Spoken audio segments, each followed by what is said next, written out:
Star Report. I'm your host, Star. Welcome to the show. Monday, early afternoon, homework edition. This is not a research show. I gotta catch up on things. I've been busy this weekend cuffing my Karen. I went to a what do you call that? Physical therapy session with her. And then we took a boat out yesterday. So I got to catch up on things, all right? Hey, good afternoon in the live chat early. We got a couple topics to go over. Starting out with, should parents be held responsible for their kids' actions? Coming out of New Jersey, there's a new report, my home state, New Jersey, cracking down. But after doing more research, I see that in Connecticut, parents can be held responsible. Somewhere down in Houston. So this is a real thing. I'm getting my notes together here, and we're going to go over this, okay? Also, a little bit later, I'm going to need anybody from the UK. Anybody from the UK, I have a theory that I want to present, and I want to ask, did baby boomers destroy the UK? Baby boomers, but give me some time. I need someone, you don't have to be as old as me, but, there's a reason for that theory. Many people are saying the Muslims are taking over. I think that baby boomers may have left the front door open, not the back door, but we'll talk about that later, okay? All right, also, guys, showrunner, whoa, mercenaries going to Haiti. They probably already are there to get barbecue. We have been talking about barbecue, and he posted an IG video, and it looks kind of goofy. You guys up to speed? I'm gonna play it.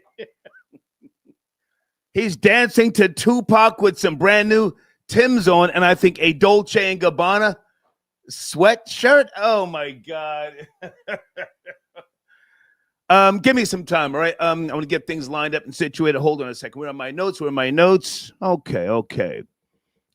June has not been a good month for violence in Cincinnati. So the question, could parents face punishment or even charges for the actions of their children in the wake of the violence here in the city? Yeah, so this week, Cincinnati's police chief said that holding parents accountable is one possible strategy after this recent increase in violence. And WLWT News 5's Rachel Hersheimer is digging into what that could look like and how it could even happen. Hi, Rachel. Hey, Mike and Cherie. So legal experts tonight tell me there are a few different ways that the city of Cincinnati can hold parents accountable for their kids' actions if they do commit a crime. But how soon can all of this happen? It's still up in the air. So I'm going to be exploring all options to start holding parents accountable in the near future. Cincinnati Police Chief Terry Thigi said she would meet with her law department to discuss ways to make it happen. I need that tool for the officers to go out and finish the work they're doing. I think criminalizing the parents is going to be incredibly difficult. Associate Attorney Connor Nelson says there are different ways to go about the initiative, including adopting it into the city's law. There's a really hard proving what the parents knew, when they knew it, what they did to stop anything, their involvement and stuff like that. In Euclid, Ohio, outside of Cleveland, council passed a parental responsibility law in December. It holds parents and guardians legally accountable for failing to supervise their kids when they commit certain crimes. It's an idea some want to see in Cincinnati. But in the event that parents aren't going to be, knowing where their kids are, then they should be held accountable to the fullest extent of the law. But not everyone is sold on this idea. I know a lot of parents don't have control over what kids are exposed to outside of their home. Sherry Heidelberg Rowe lost both her sons to gun violence and isn't convinced it should fall solely on the parents. So you can be the greatest parent in the world. You can teach, but they have too many other people speaking with them, telling them the wrong things to do. At City Hall, this method of fighting crime is on the table. We don't want to penalize. We want to make sure we're reinforcing good behavior.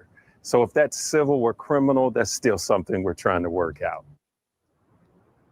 And legal experts also say that it is possible for the city to hold parents civilly liable for their kids' actions. And tonight we did reach out to state lawmakers asking how all of this could play out on a state level, and we are waiting to hear back. Reporting live tonight outside City Hall, Rachel Hersheimer, WLWT News 5. All right, Rachel, we'll see how it plays out. All right, thank you very much. Okay. Area code 440. Good afternoon to you there. Hey, what up, Star? Good afternoon. Hey, man, I wanted to comment. Sir, you've got to turn that down in the background. Video. Whatever you're doing, you're driving, please. Oh, my apologies. My apologies. Yeah. Do you hear me better? What's going on, sir? How are you? Yeah, man, I wanted to comment on that Euclid video you just played. I just want to say they racist out there. Black people is nothing but consumers. Okay. They may own homes, but they don't hold any position in office. The mayor's white, the prosecutor is white, the judges are white, the police officers are white and racist as hell. I'm telling you. So I'm gonna say early. Watch the language. Just Oh, my bad. No, you didn't. You My didn't curse yet, but they don't even. Are you black? They don't even. Sir, are you black? Are you black? Yeah, I am. Okay. Yeah. Okay. I stay in Euclid. I'm just keeping it real. Oh, you like this stay what I there. observed being out there. Come on. Yeah, this what I observed being there. This what I observed being there. The police are racist. They target black men. They target black men in Euclid. They be in certain spots because they know that's where the black men gonna be. Right now in Euclid, they using tent as the new tail light out. But that's how they pulling over all the black guys and able to search their cars and give them extra charges because now the tent on the window is the new your tail light was out. You know, so that's all I want to say. I just stay with me because over policing. Hang on, stay with me. Over policing is a real thing. I can't, speak to the area that you say you're from. Are you born and raised there? And how long have you been there? No, I was born and raised in Cleveland. Okay, I've been in Euclid for like 7 years now. And how old are you? Can you tell us how old you are? 33. Okay. Is it fair to say it's a place of over policing? I don't know if it's police brutality. Yes. Okay. Yes. Over policing. And then the suburb, right? If you're from Cleveland, people who listening, Willowwick, oh my God, they right next to Euclid. They even more racist. I actually just had an incident there.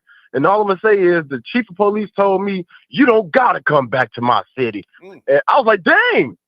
So I'm going to be back in Willowwick. I'll tell you that.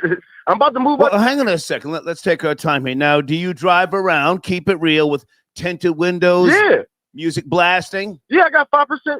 Yes. I got 5% tint on my windows. And that's my music blasting. But I'm smoking the kush, the piff, the law. Yep. Yeah. But it's all legal here. Guns is legal. Cannabis is legal. Everything is legal here. Okay. But like I said, they're using that tent as the new tail light so they can give you extra charges on other stuff. That's what I'm saying. I'm sorry. I don't know the area that you're from, but now when you say they're racist, are there any black or Hispanic cops there? Not saying that you're not telling the truth. I'm just having a conversation. I'm doing homework. Please.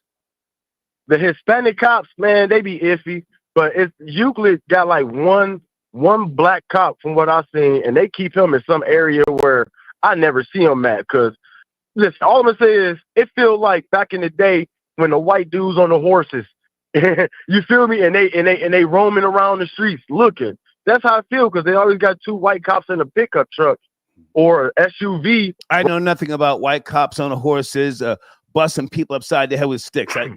That's not my reality, with all due respect. But now, hold on. Oh, that's what I see. So you've already admitted to riding around with tinted windows. Are they darker than they're supposed to be? Of course, Star. They're 5% tint, so you can see up in my window. But everything is, legal though. Like I'm not causing no harm. It's just dark windows. That's it. I'm not doing nothing extra. Do you have a valid driver's license, sir? Valid. Of course, I got CDLs. I've been around America for the last 7 years. Yeah, holla at me. Yeah, I've been in your state, Jersey. Hey, Jersey races. They going to the truck stops checking DOT stuff while you sleeping. I was out there. I forgot that place. But I couldn't believe it. They got the state troopers going to the truck stop checking their DOT logs and all that while you sleep. Like, come on, dog. Like, so New Jersey extra too. Okay. So the question, hang on now. The question, I want to stay on topic. Should parents be held responsible for their kids' actions? No. Okay. Come on. No, because I mean, think about it. Let's be honest. Out here, it's a lot of single moms. You think they can control that 16-year-old boy that's getting tattoos on his neck and arms? No. I feel like once they hit the streets, hey man, hey, I gave you my teachings, and if you don't want to listen, they got something for you out there. Okay. That's how it is. Okay. Are you a father? Last question. Are you a father? Yep. Are you with the baby's mother? Hell no. Yeah, hell no. They don't want me. I want them. Well, sir, I will say this. I'll let you land your plane, but I will say this. If you are not going to raise your child, then the strong arm of the law will. Okay, land your plane. Oh, no. I'm in my child's life. I'm not a deadbeat at all. Okay. My child support is $1,500 a month. Holla at me. Okay. Holla at me, my boy, and I pay it. Okay. Yes, sir. I appreciate the call, man. Thank you. Do your research. Thank you. Yes, area code 475. Good afternoon. Please watch the language. I'm doing homework. Are you there? 475. Yes, 475. Yes, no, maybe. Come on. Hello? Sir, can I help you? What's going on, Star? What's going on, sir? What's going on? Now, what was the topic again? Turn down the goddamn noise, sir. That's the topic in the background. I'm doing homework, sir. You're calling me. The topic's on the screen. With all due respect, can you see it? It's on the screen. Okay, he hung up, folks. I didn't hang up on him. I'm a patient man. And I had a great weekend. Area code 443. Are you there? Good afternoon. What's going on, Star? Yes, sir. How are you? All right. Regarding the parents, I think there should be like a recidivism aspect to it, okay. Right? Because you have parents who work very hard, right, and they don't know about what their child is doing until the police tell them. Right. And then you have parents. I personally knew parents who encourage the behavior. And these are two different things. Yeah. So it shouldn't be a blanket thing. If this child keeps coming back, then that means the parent's being negligent in some shape, form, or fashion. Yeah. But like, I know personally, my mom worked very hard, and I chose myself to do wrong things, and it had nothing to do with her. Yeah, I can't just say, lock these parents up, give them fines. I was a spoiled kid from the suburbs, and, we got into a lot of things, man, just out of curiosity, and if I would have gotten caught doing some of those things, who knows, my parents would have probably had to put the house up for bond, crazy stuff. So today we've got cameras everywhere, and it's a totally different generation, but I'm trying to mentally massage this. Are you a parent yourself? My first child is on his way. Okay. Congrats. So with regards to the parents, now, based upon research, we've got more babies raising babies. I don't know how old you are, but kids 43. Kids getting into things, and then you get a ticket, or they come to your house and say, Mr. So-and-so, can you put your hands behind your back? Game over. Yes, no? Right. It shouldn't be that cut and dry. If they have to come to my house multiple times because my son is out doing something, then maybe I need to be looked at. I hear you, but at the same time, we don't know if I say this with all due respect, if that beautiful little life force is going to have some of the more of the father's traits or the mother's traits, and sometimes women, which are emotional creatures, that child, male or female, may be very extra, and then you get jammed up, and I don't know, you get a tab for $40,000, you got to go to court, and then you're facing jail time. I don't know. To me, it's complicated. It's not that cut and dry, but go ahead. I agree with you. Yeah. Well, hey, congratulations on the new life coming soon. Any thoughts on barbecue? I'm looking for a video with regards to the mercenaries. They're going there to pop his top. Now, check this out, right? I'm FBA, okay. But my child's mother is Haitian. Oh, right. Okay. And I thought it was very interesting that he chose to play some FBA music, in his possible last days.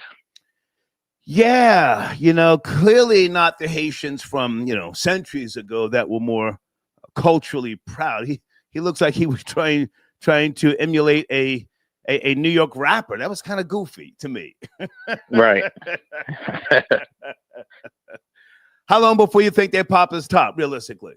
The mercenaries. Man, they're probably out there now. Do you give them 30 days, 6 months? What do you think? 90 days. Okay. I appreciate the call. Thank you, Star. Yes, sir. Thank you.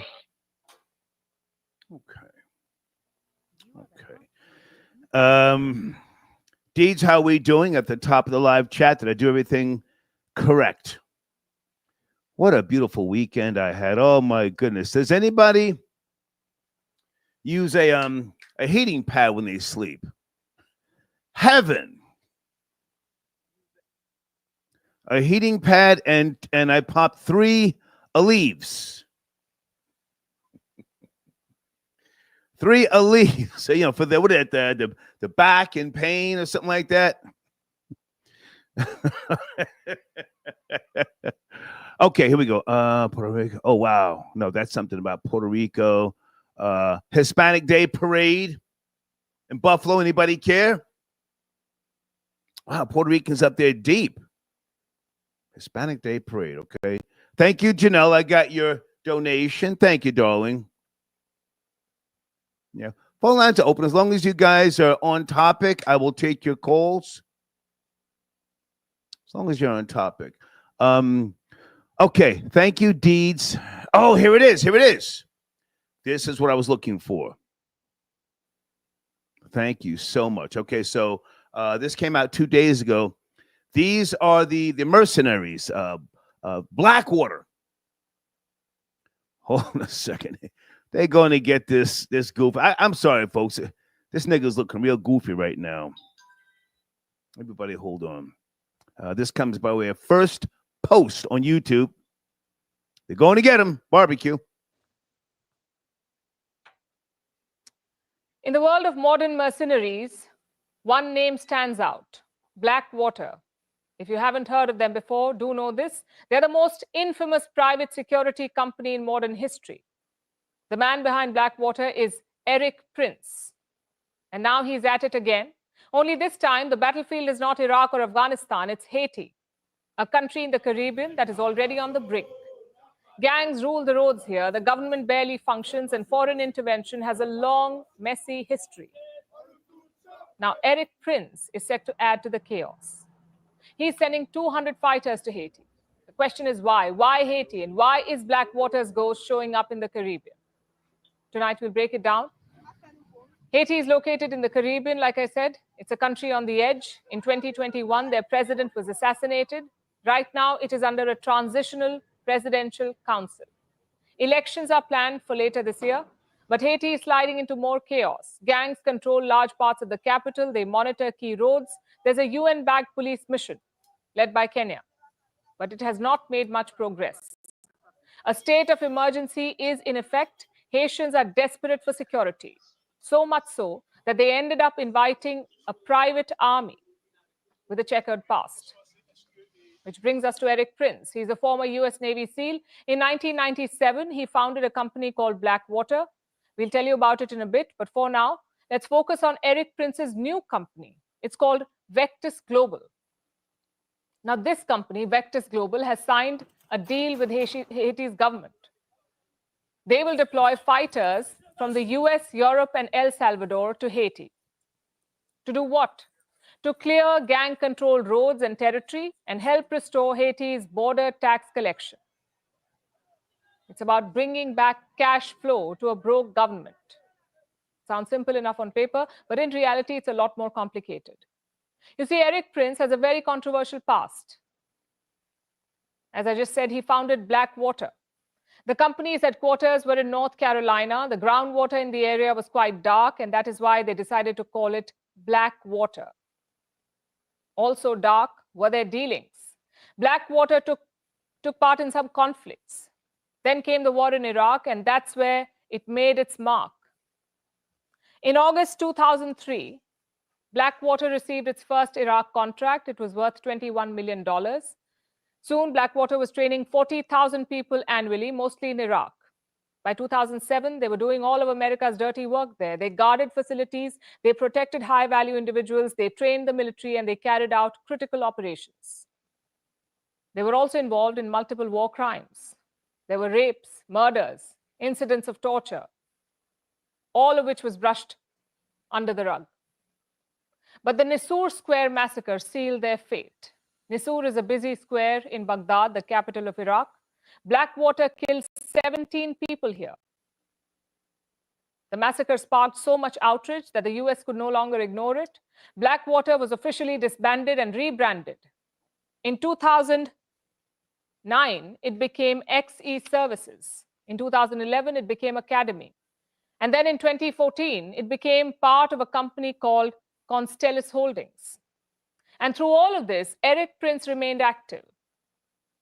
And now his return signals something bigger. The privatization of warfare is no longer just a West Asian phenomenon. It is expanding across the globe. Stop right there. Stop right there. Okay. Those are the mercenaries sent to Haiti. I'm sure they're there already to go and get barbecue. Your thoughts? Might you be Haitian yourself? Call in, educate us. I'm doing homework, trying to get up to speed on things. Is that Dana with the data tapping in early?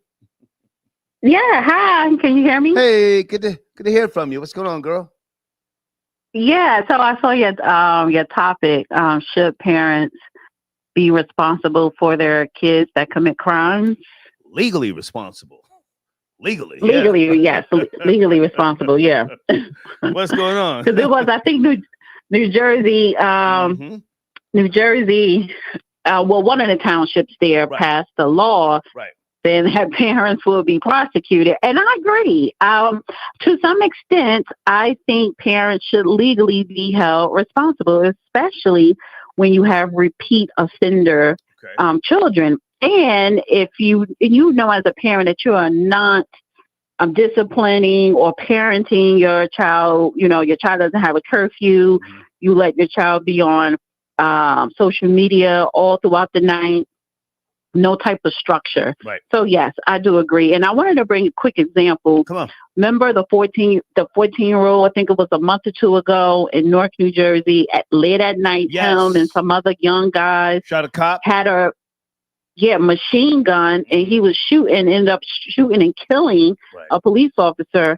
And in the state of New Jersey, no matter how hideous, horrendous the crime is, he will never be charged as an adult. And once he is 18, that record will be always completely sealed. So where was his parents? Where was the dad? Where was the mom? I don't care whether they're married or not. This is past midnight or past 10 o'clock. So, yeah. So I just wanted to I remember that. my 2 cents I remember that story. I think the mother was some type of blood gang member. They did a story on her. She's in and out of prison herself. But now you're you're a parent. I want the law enforced. I'm going to be clear. I want the law enforced. I vote conservative most of the times. I'm not a liberal, not a Democrat. And these Democrat, cities are overrun with just all sorts of nonsense. Something like this, I think in different cities, different states, I think it's a good thing. Let me just say that. But the severity of some of these parents who maybe are in seek of citizenship. If their kid does something, that citizenship should be revoked. It's number one. But with regards to, let's say, foundational Black Americans, I think that there should be some type of, I don't know, maybe 2-strike or 3-strike rule. You know, you can't reprimand them the same way you would some type of white privileged kid. Does that sound crazy? Well, I don't. It sounds like you're giving more to one race than the other. Yes. But the immigration thing, I totally agree. But I look at it. I don't care what race or what background you are, whether you're a white privileged kid or a white poor kid or a poor Black kid or a poor Black kid or a privileged Black kid. You commit a crime, you know, to some extent that the parents should legally be held responsible. So, you know, I'm not going to get into, well, for Black people it should be this and white people it should be that. No, because can I get into it? Can I get into it? Yes.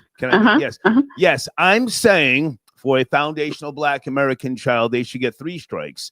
A Caucasian kid, you get 1 strike. You already hang on. You already owe reparations. We never got the 40 acre and a mule. Half of my lineage never got the 40 acres and a mule. So yeah, 3 strikes. I see what you're saying. Yeah. I see what you're saying. Right. Give them more than 1 chance. So whereas you're white, you're automatically out of there. Okay, I agree with that. There you go. Because listen, and then too, you know, we could throw in if you were wealthy or upper class, because you know, white people, especially the upper class white people, they have the money to hire that lawyer, you know, to get good representations or whatever. But I definitely agree with that. I agree with that. I'm saying, favoritism. Yes, favoritism. I'm saying it. Yeah. Yes. And then too, a lot of times I do know now when my son was in high school, you know, it used to be little hoodlums because he went to all boys private school. They would try to rob my son and his friends, and they didn't pull. I don't think they had a gun. Maybe they had a knife, but my son was ready to fight. Okay. But then the cops ended up coming. So the ringleader, he was in and out of juvenile. And so I spoke, and this is the thing what's happening. And part of why I agree with, yes, parents should be held responsible, because I spoke to that prosecutor about the incident with my son. And they said, well, call my office 3 p.m. such and such date. And I called exactly at 3. She was shocked that I even called, because most parents don't follow up. And so they gave an option. Do you want to press full charges? Because, you know, this is technically not his first time, but it's been minor. Or we have another option of putting him through a program. So I said, well, just put him through the program. Okay. But it is the parent's responsibility, you know, whether your child is the aggressor or not, to stay on top of what your children and other kids in the neighborhood are doing. Yeah, but I don't know with regards to today's, you know, birth rate and all that sort of jazz, what the offset should be. So I'm just, you know, again, I'm doing homework here, but I've got another video to play. This is in multiple states. It's not just, you know, New Jersey, Euclid, Ohio. Where is that? Euclid, Ohio, somewhere near Cincinnati. I didn't even Google it. No, that's right next to Cleveland. It's one of the offset suburbs. I'm familiar. You have Euclid and you have South Euclid. I think Euclid is more ghetto and South Euclid is nicer. Okay. Yeah, but I heard the guy that called him before, and you know, I understood what he was saying, but Ohio has had a history of being Black people being over policed, but at the same time, I do invite more police presence. I don't want loud music driving through my neighborhood. Yes, that is a red flag if you have tinted windows. I don't know if you legally can have it out here, but if marijuana is legal, I think you buy from a distillery. You can't smoke it in your car. I don't think it's legal like that. So, well, there's I let him talk, but you know, just when he said you can smoke weed in the car, I said, I said, okay, let him finish. I don't know about that. And then too, I want a law, and I'm actually going to go to my local city hall and councilman and put in a petition for this. I want a public policy passed to where if you are caught littering, that's the first time is a fine, and second time, you go to jail for like a week or something. Because that's one of my pet peeves. Why are you littering? Where you live at? Like that's disgusting. So I invite the oversight of police presence. Hey, before you go, what's popping on your channel? Because you post content daily on The Real Dana. What's popping on your channel? Yes. I'm going live today at 3 p.m., just switching up my live stream times. And so I will be talking about the Amanda Seales Jubilee debate. I think she did very well against those wannabe Black conservatives. And I'm also going to talk about the New Orleans mayor being indicted and then touching on the CNN slavery debate. So that's at 3 p.m. Stop right there. Eastern Standard Time today. Stop right there. First and foremost, Amanda Seales caught bodies. She caught bodies. And of course, people are in the live in the comments saying Amanda Seales and Candace Owens should go head up. Let me say, for the record, I don't think Candace could really hang with Amanda Seales. What say you, Dana? I think she could hang with her, but she will not win. Okay. Candace is not stupid, but as far as intellect and being more well-read, especially when you're talking about Black American history, I'm definitely going to side with Amanda Seales and just with politics in general. So I think Amanda Seales would definitely win that debate. I think it would be good. I think Candace will. Yeah. Conversation. Debate. Yeah, I think it'll be a great debate, but I definitely will give it to Amanda Seales. So yeah, but she and then too, I think she was more disappointed because she kind of wanted to be challenged and she was not challenged on the Jubilee debate. So yeah. Anybody in the live chat want to call in with regards to Amanda Seales and her appearance on Jubilee? That's a platform. It's in my community section. Anything else we were supposed to mention, Dana? You mentioned a few things. Candace Seales. No, I'm I drawing think a blank. I don't know if you mentioned the New Orleans mayor. She's indicted. I don't know. You probably don't care about that. But my God! Now, hold on. Now, how could somebody come behind Ray Nagin and be so stupid? How can somebody come behind Ray Nagin, right? New Orleans?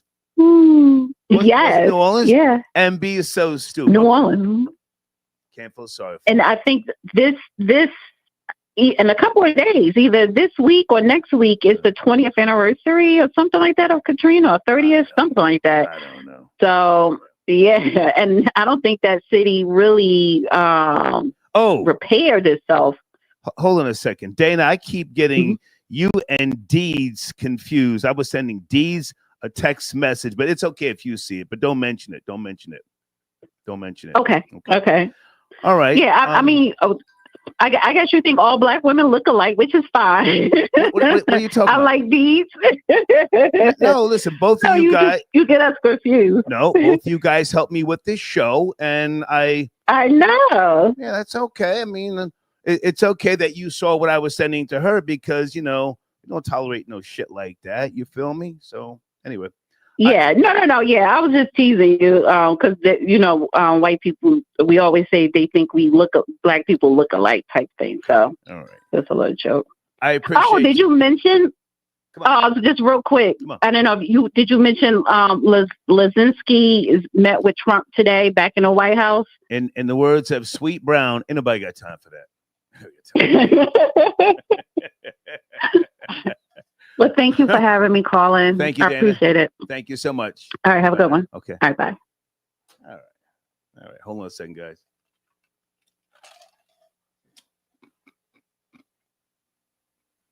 Homework edition. Professor Zoom, thank you for your donation. barbecue is done. Blackwater only employs former Green Berets, Army Rangers, Navy SEALs, and combat arms. They're coming to deliver those tethers to Abraham. I've never seen him dancing to rap music before on the gram. Guys, does he do that usually?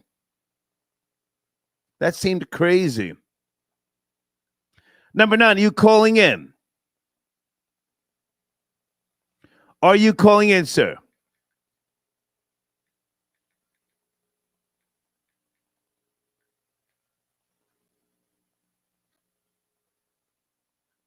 And thank you to, is it Bilal? I got your donation via Venmo. Thank you, Bilal. Bill, I got your donation. Well, he says, Junior Raiders Mason jar. Whoa, that's a blast from the past, sir. Wow, I'm not going to go back into the story, but thank you. D paid, okay, thank you, D, for your donation as well, okay? Let me go to area code 517. Hey there, I'm doing homework. I got more videos to play. Are you up to speed? Area code 517. Yes, no, maybe. Yo, Star, this is Nat. This is Nat from Michigan. Star, what up? Nat, how are you, man? This is not a trending show, man, so I'm just trying to catch up on things. Absolutely. I'm at work and I just heard the topic, which I love, is should parents be responsible for their children? Absolutely. I mean, I'm only adding on. I was in the car driving. I think Dana smoked it. But real clarification, that there are dispensaries where you get cannabis from, not distilleries. Okay. But besides that, absolutely. I think, not to go into too deep, but when my son was in high school, the same thing kind of happened. Him and some buddies were out at, matter of fact, they were like cross-country practice. Okay. And they got into, they went into somewhere they shouldn't have went. And the county prosecutor tried to make it a big deal. So, we got involved and the other parents got involved and we're in communications with them. And what ended up happening, we actually had a court date. Okay. And so now we had to get the kids out of school. I think there was 4 of them all together. So now all the parents and the kids were at the courthouse and they got us just lingering all day long around here. And I'm telling you right now, just that little bit of effect from being in court and seeing the people coming in and out of court had a lasting effect on my son. So by the time we got up in there, they said, oh, we dropped all the charges. It's nowhere to go. So I think they did that just for a lesson for the children to see if the parents were even going to show up or be supportive. Like I said, which we were. And that was the looks on them kids' faces was, and they got in trouble. They had to lose the rest of the season for cross country. And it was nothing heinous at all. It was just kids being mischievous. Yeah. But so that lesson, they were learned that. I mean, they learned from that experience. But so I think the thing is, if, like Dana touched on, if it's a repeat thing where we're going down the line where it just ain't sinking in, then yes, I think more drastic steps than the parents should be. Let me say this, Nate, I grew up around mostly white kids in the 70s, and they were troublesome. I mean, man, we used to go behind the bowling alley, and here we were, I don't know, maybe like 10 years old, 11 years old, and we're carrying wire cutters. We got socket wrenches. We got framing hammers, literally wearing utility belts. And we're like fucking with the wires from the electrical boxes, shit like that, man. And then we're walking home from school through the woods. One of my friends, I'm not going to say his name, I don't even know if he's still alive. His thing was lighter fluid, and setting stuff on fire. So different. Not good. No. So different kids from different backgrounds and or environments do different things. And we never set a house on fire. But, looking back, man, I mean, I can laugh at that stuff, but it was some really intense things that, I was a part of. And I think about if I would have got caught with some of these little, devils. Not saying I was, totally innocent, but wow, man, crazy stuff. And again, kids kids experiment, you know. So I don't know. I'm kind of back and forth on this, but go ahead. Yeah, absolutely. Well, that's all I had, man. I just had to call at one time when I'm not absolutely plastered at 1 a.m. So, great topic. I got to get back to work. Are you doing Cash App now again or what? I'm doing Venmo. We're doing PayPal. Cash App's on hold for right now. Okay, I'm gonna shoot you a donation when I get back to shop. Salute. Thank you, man. Salute. Peace. Yes. Okay. All right, RW, I got your donation via PayPal. Thank you so much. Folks, this is a homework edition, all right? So it's not a trending topic. We're not expecting high views. That's not the intention of this type of show. And when I do these early shows, it's to really get up to speed on things, all right? Okay, who's this in the live chat? See if I can. Someone says Star was a menace to society. Turn snitch. I can live with that. I can live with that. Hey, man, I don't know where you're from, or ma'am, whoever sent that comment, but growing up in the suburbs, you get fidgety. You know, you get your mind starts racing. I've always been an animal lover, but I had a buddy of mine. His thing was, you know, setting cats on fire. White kid, of course. Just, I got away from him after a while. Just, I was like, yo, what is this about, man? You know, just you see somebody's cat, you squirt lighter fluid on it. Okay, give me a second. I've got more videos to play here because, again, I am doing homework. I have to catch up on some of these things.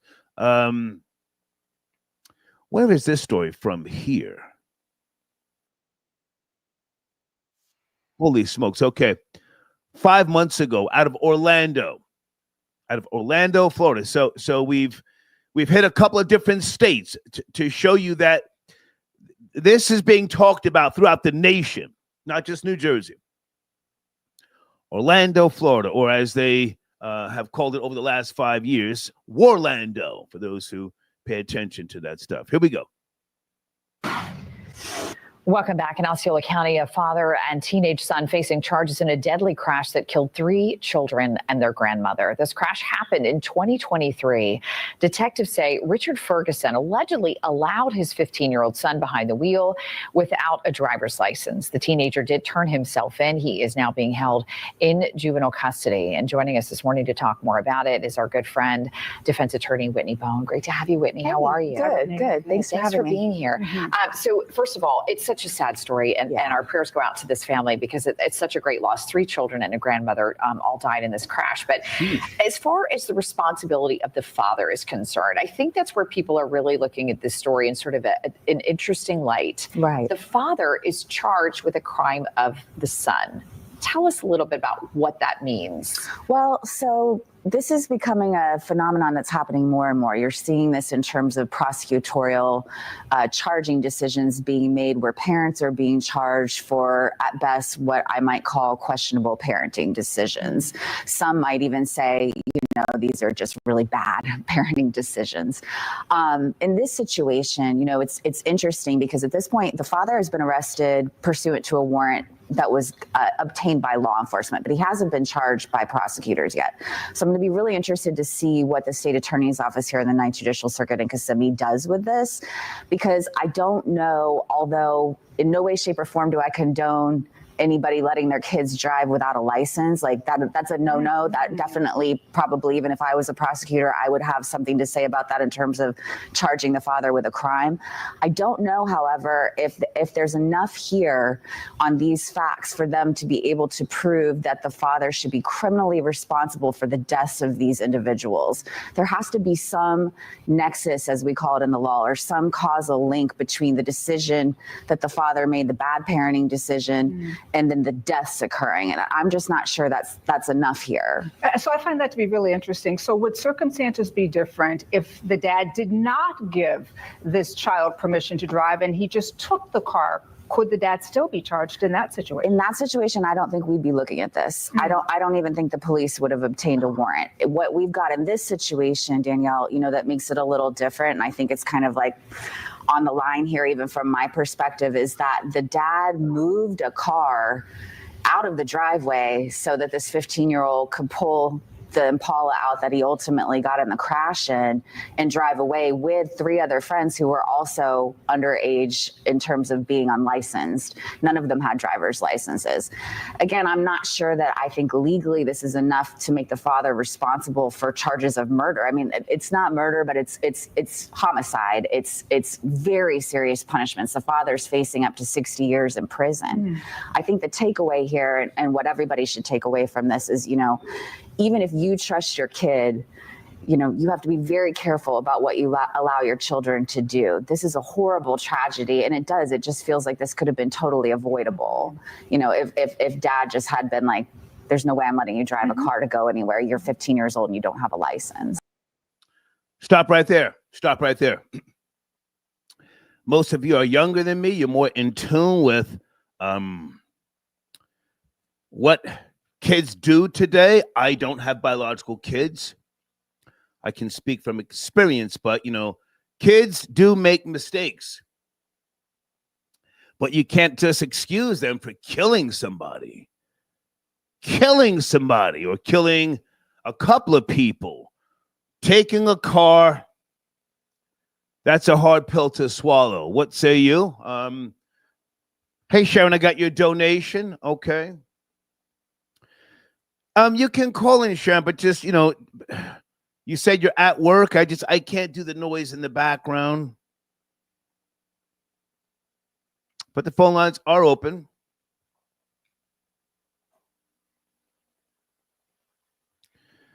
I'm going to shift gears shortly here with regards to another homework assignment that I'm working on.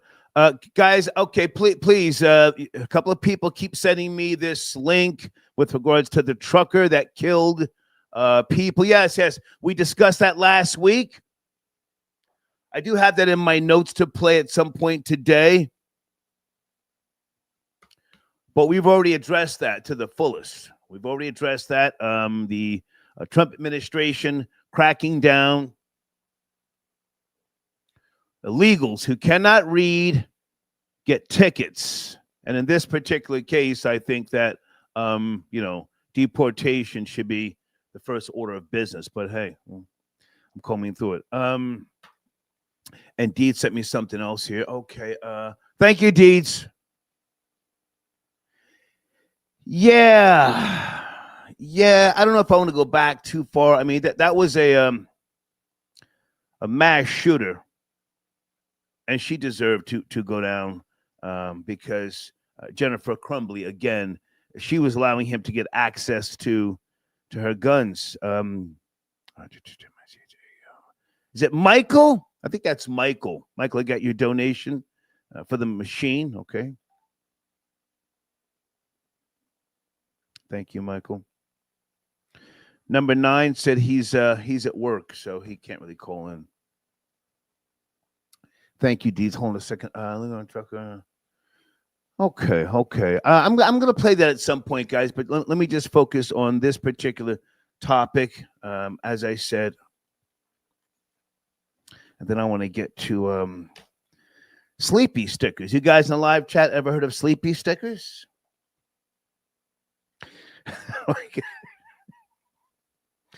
Why don't I play that one right now? Wow, sleepy stickers. Now, this is insanity. Do you know about sleepy stickers? If you are a parent, would you crash out? Hold on a second. If somebody gave your kid a sleepy sticker, a lot of people have not heard of this. Hold on. I would go up to the school and slap fire out of somebody. You did what to my kid? You put a sticker on my little daughter so she could go to sleep? Hold on, here we go. Also new this morning, it's not always easy to get young children to calm down or even take a nap, but a daycare teacher in Southern California appears to have taken things too Is this video loud enough? If not, I have another one. Deeds, is this video loud enough? Too far. Parents recently discovered their children were given a sleepy time patch. Fox's Gina Silva has more on the controversial method. Did the teacher give you any stickers, any patches? Yeah. And where would she put them? Here. Inside? Yes. Show me where the teacher put the sticker on you. Why my salt? They're not just plain old stickers.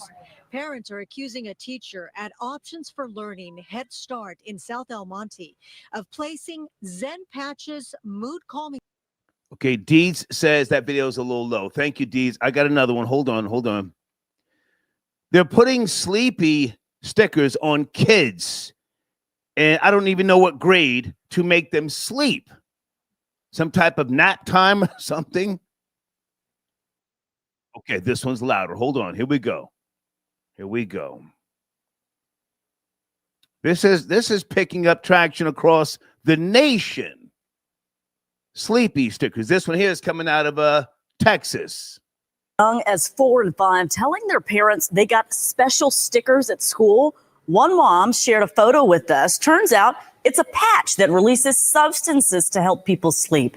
ABC 13's Alex Bozargian spoke to parents outside Northgate Crossing Elementary in Spring. The district admits they dropped the ball on this and failed to notify parents until 2 weeks after the use of the sleeping patch was first reported. Some were so upset they showed up to the school today to confront administrators, and others telling me they reported this to Child Protective Services and even brought their children to the ER to get checked out.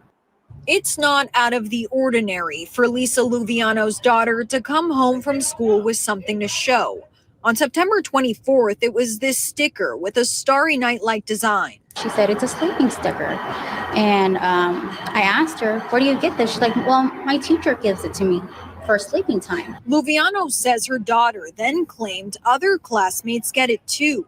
The next day we went up to school, we bought the evidence up there. We filed a report. We did say we wanted to file criminal charges if this is something that's true. The expectation was the school would notify other parents, but nearly 2 weeks went by and Luviano grew increasingly concerned. She decided to loop them in on her own by sending a mass text. When Najla Abdullah got it, she began to question her 4-year-old, asking him if he ever got, quote, a special sticker. He said, yes, mommy, I get a special sticker. I said, what does the sticker look like? He said, I get it right here on my hand. And it has the storms with the clouds and the stars and the moon. Formal notification from Spring ISD came today, exactly 2 weeks. Somebody better call me right now. What would a sleepy sticker be equivalent to? Would it be some type of downer? Some type of drug? That's got to be illegal. I'm not even trying to amp it up. That's got to be illegal. After Luviano reported the incident. In a statement to ABC 13, they said they were aware of allegations that 2 staff members allegedly administered sleeping supplements to students on September 24th. They went on to say both have been placed on administrative leave pending an investigation. Now all the parents are here. We want answers. You know what I mean? ABC 13 caught parents confronting an assistant superintendent for the district outside the school today. We later spoke with him and another administrator who called the district's delayed communication a, quote, failure. Luviano and her husband, Joseph, want to see criminal charges come from this. We've been doing this to our kids. They ain't no telling what the side effects are in the long run. The district has not identified the 2 staff members under investigation. Parents now questioning how long this went on and if it goes beyond just special stickers. My trust was broken by this teacher that we've opened our hearts to. In Spring, I'm Alex Bozargian, ABC 13 Eyewitness News. The Rogue Index has sent in a donation. Sir, are you serious right now? If the kids are illegal, then it shouldn't matter. Are you serious, man? Wow. Area code 213. Good afternoon. Please watch the language. This is a homework edition. 213. Hey, what's going on, Star? This Al from Lil Haiti. Just wanted to chime in on the topic. Al, we have to talk, man. Have you seen Barbecue dancing with a Timbo's on, a Dolce and Gabbana top to Tupac, man? You seen that, Al? Yeah, but that's more so of a ritual for protection, what he's doing. So, but what was concerning to me is the $100 million contract that Erik Prince received. You know, this is just me speculating. Come on. Now, Erik Prince is the co-founder of the UP phone. That is the go ahead. No, come on. He's about that action. Yeah. He's a militia. He's a militia for hire on the U.S. side. Yes. He was deployed back with Iraq, where he was brought up on charges, war crimes, such as war crimes. War crimes. War crimes. You know, let's just state it for what it is: war crimes. Now, the contract that he just signed, I want to say 3 days ago. I don't want to misquote this, but I want to say the New York press stated that this $100 million contract that's been assigned to him for 10 years. So he's receiving 10 million per year. Now, this is just me speculating. We all know of the resources that Haiti has. Iridium is $4,700.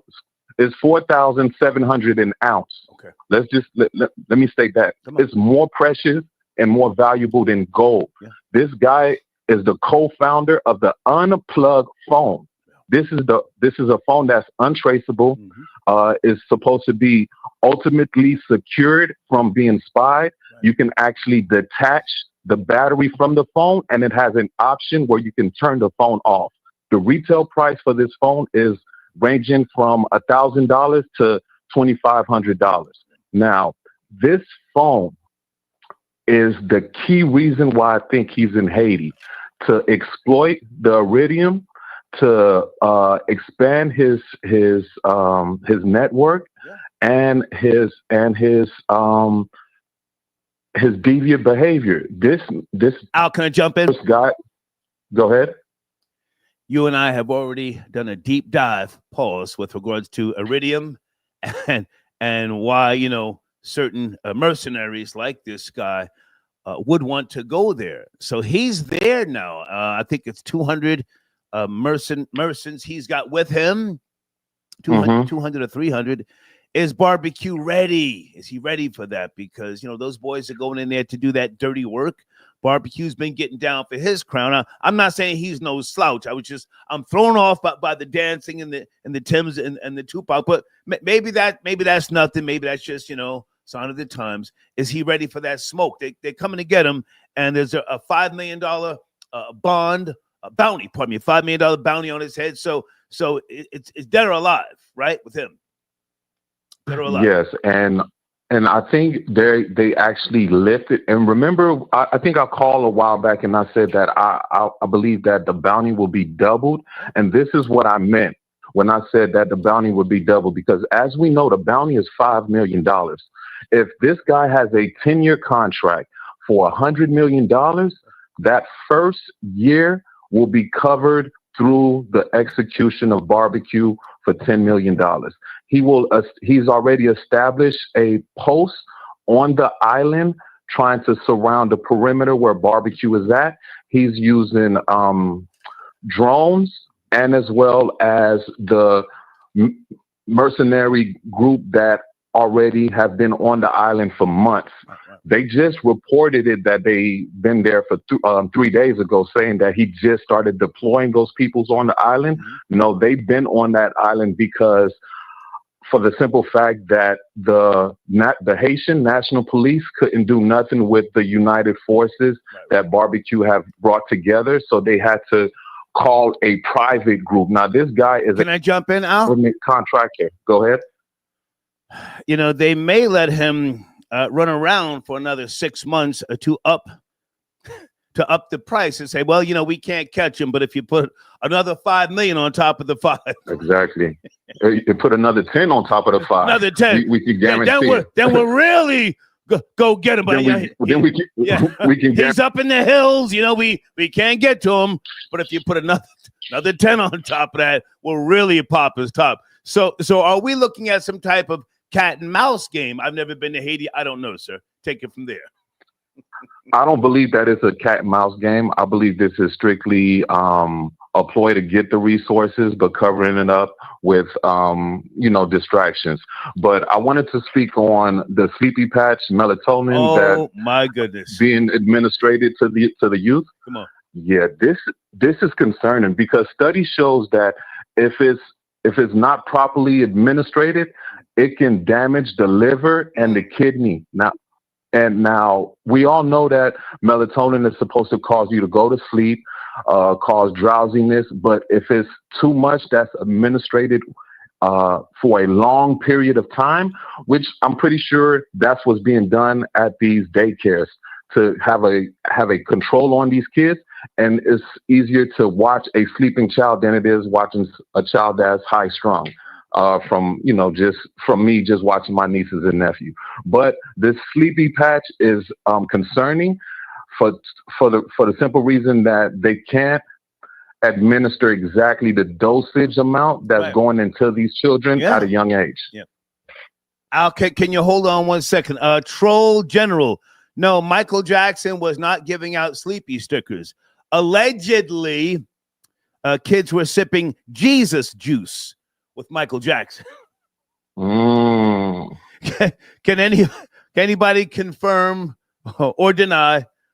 There was talks about Michael Jackson and the kids drinking Jesus juice or something like that. But I'm sorry, Al, you were saying? Could I speak on that? We do know that the water back in the day was polluted with parasites. Now, the fermentation that's in the grapes that they were using back in the days were used to kill the parasite. And so that's why they were administering wine or Jesus juice to the youth, because that was the safest thing to drink. Just wanted to drop some history real quick. But these two topics are a real good topic this early afternoon. And I'm just falling back and just listening to the research as well. Okay. Appreciate the show topic, Star. Yes, sir. Salute. Okay. Al tapping it from Little Haiti. Troll babies. The mercenaries have been sent to Haiti. They are there. I welcome all theories. Do you think that barbecue is down with the bullshit? Do you think that they are breaking him off? I don't know. 2 million to start posting on the gram. I've never seen barbecue in fresh Timbs dancing to Tupac. He had 2 phones.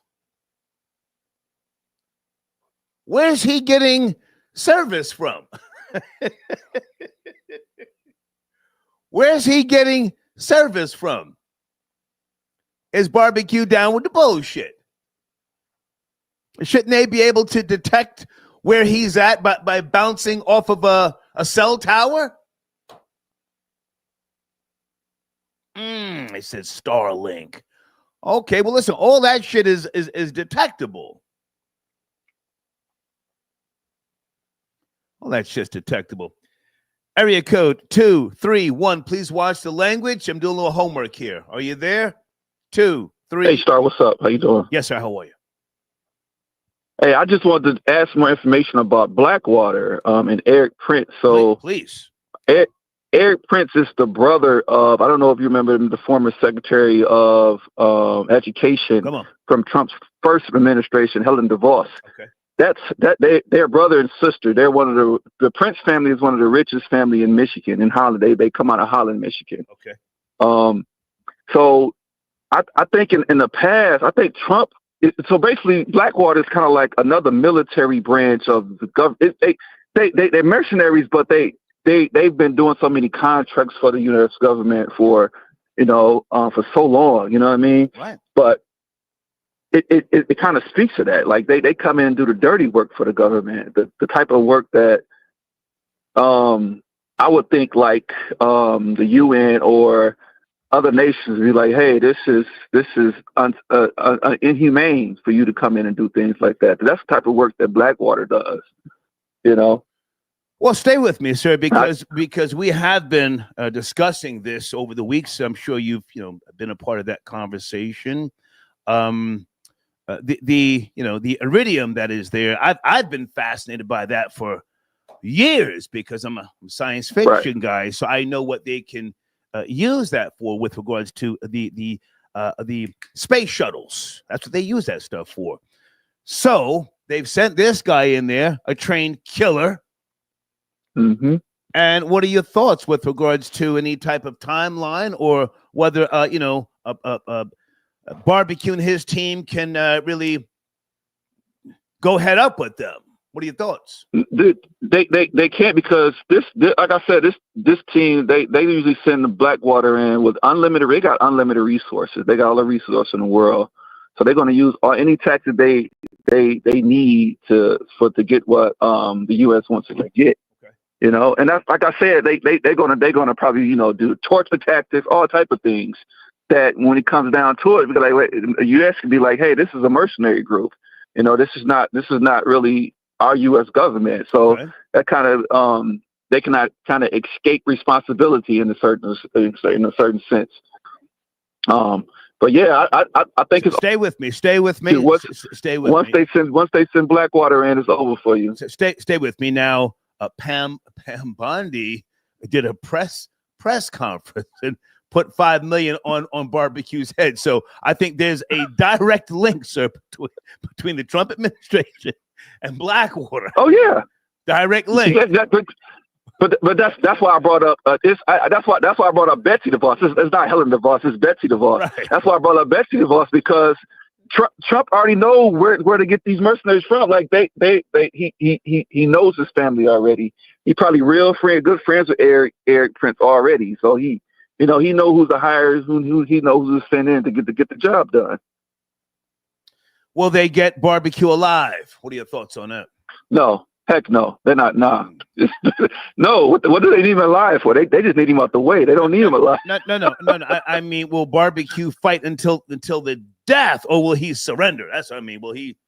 Oh no, he's going to fight till the death. The thing is, this Blackwater is the type of group that'll come in and be like, hey, he's surrendering, but we're still going to knock him off anyway.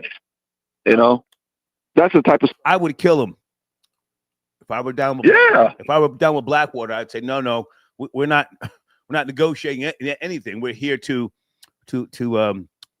show force, a show of force. Of course, yeah. So it's pretty much it's pretty much over for Barbecue. You know, he's going to be Barbecue. Okay. Star. Given it's crazy that these teachers gave these children melatonin. Crazy. Because they don't know what allergies these kids have. They don't know the DNA structure of these kids. Like, parents will know these things because as you grow up, you constantly go to the doctor as a kid and constantly keep in touch with doctors. You constantly see like your children react to things, but that's absolutely insane. Like, melatonin is naturally in foods anyway. I would be more accepting of him just giving stuff natural, like bananas, kiwi, stuff that's going to naturally put them to sleep anyway, instead of just some generically modified, or genetically made in a laboratory, like some gummy bears or whatever they're giving them. You know what I mean? Are you a father, sir? Yeah. I got 3 sons. Okay. I'm not a father, but I don't want you giving my child nothing for my child to take a nap. Let he or she put their head down. Old school. Either you go to sleep or you don't. If you don't go to sleep, just close your eyes, pretend you're sleeping. Don't give my child nothing. Hold on. Don't give my child nothing to sedate he or she, because kids are out here becoming autistic and all sorts of stuff behind these little treats and cancer-causing things. Don't give them nothing. That's where I'm standing. But go ahead and land your plane. That's true. And one thing about it, why are they giving these kids melatonin? Why do they want them to go to sleep? Are they too hyper? If they're too hyper, let them go outside and run around for a couple hours. Yeah. These schools misdiagnose ADHD. So I'm a clinical therapist. I call it a lot. I'm a clinical therapist here in West Michigan. They misdiagnose ADHD so much, right? Because they get money for it. It's a check for them. You know, your kids are hyper. We're going to put them on IEP because they're so hyper they can't sit down, instead of just sending them outside and running around for a couple hours. Send them out, run around for a couple hours, tire them out, then send them down. You know. So stay with me for a second. Hold on. Now you say you are a clinical what? A clinical therapist here. I'm a don't say a name. LMSW here I'm a LMSW here in West Michigan. Okay, so now does that deal with evaluating children or just the therapeutic side of things? I'm not clear. It deals with all. It deals with evaluation. I do it all. I do evaluation and diagnosing children. The therapeutic part also, which comes after. But I do all of it. Okay. You know. Help me if I'm saying this wrong here. I don't know when. If I had to guess, somewhere in the mid to late 80s, the cereal started changing. What we know as breakfast cereal. Back in the 70s, the cereal, you know, some of it had a little extra sugar in it and it make you all jittery and jumpy. But somewhere in the mid to late 80s, again, correct me if I'm wrong, I don't remember, they started using different types of sweeteners. And that's when your cancer-causing agents came into play. So I just cautious. I can't eat cereal today. If I eat a bowl of Frosted Flakes, I got to go lay down. It's not like the Frosted Flakes from the 70s. I cannot eat some of this more sugary stuff. I have to go lay down. Is there any truth to that, or am I just all over the place? So also, the one you talking about, the company, and that's also a company out of Michigan, out of Battle Creek, Michigan, called the Kellogg Company. Okay. Kellogg, they produce all the cereals to make cereals cheaper to make. Right. They put all these additives and all these things in it, you know, to become addictive. So, so the kids can be like, hey, I want this cereal. You know, it becomes addicted. So, you know, you're right in that sense, you know. So I can eat a little bit of Cap'n Crunch when I'm sipping coffee to keep me up, but I can't eat like a bowl of it with milk. That's too much sugar. Yeah. Too much sugar. And then even after you eat the cereal, the milk is going to be sweet, and then you drink that up.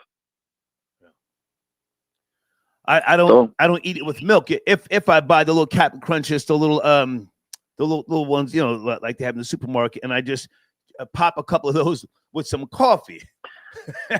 but there's a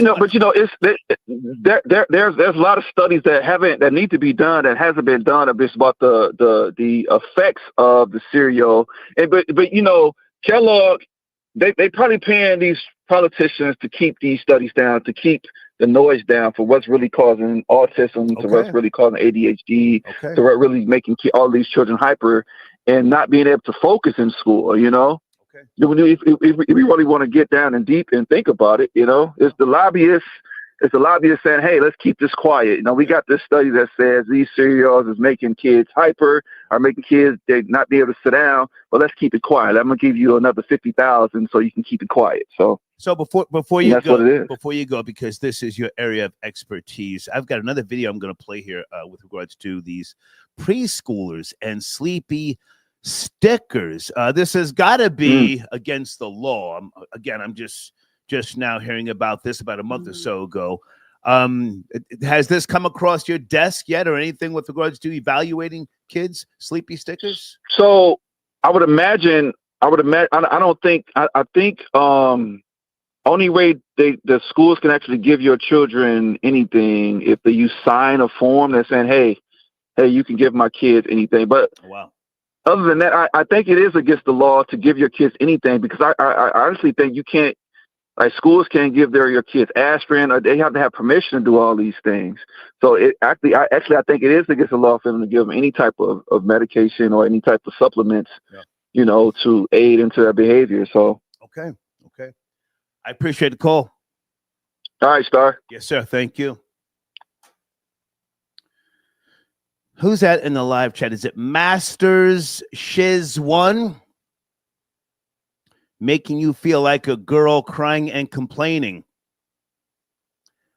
Can you elaborate on that? Because I think there's some truth to what you're saying. I'm a high school dropout, but there's certain food.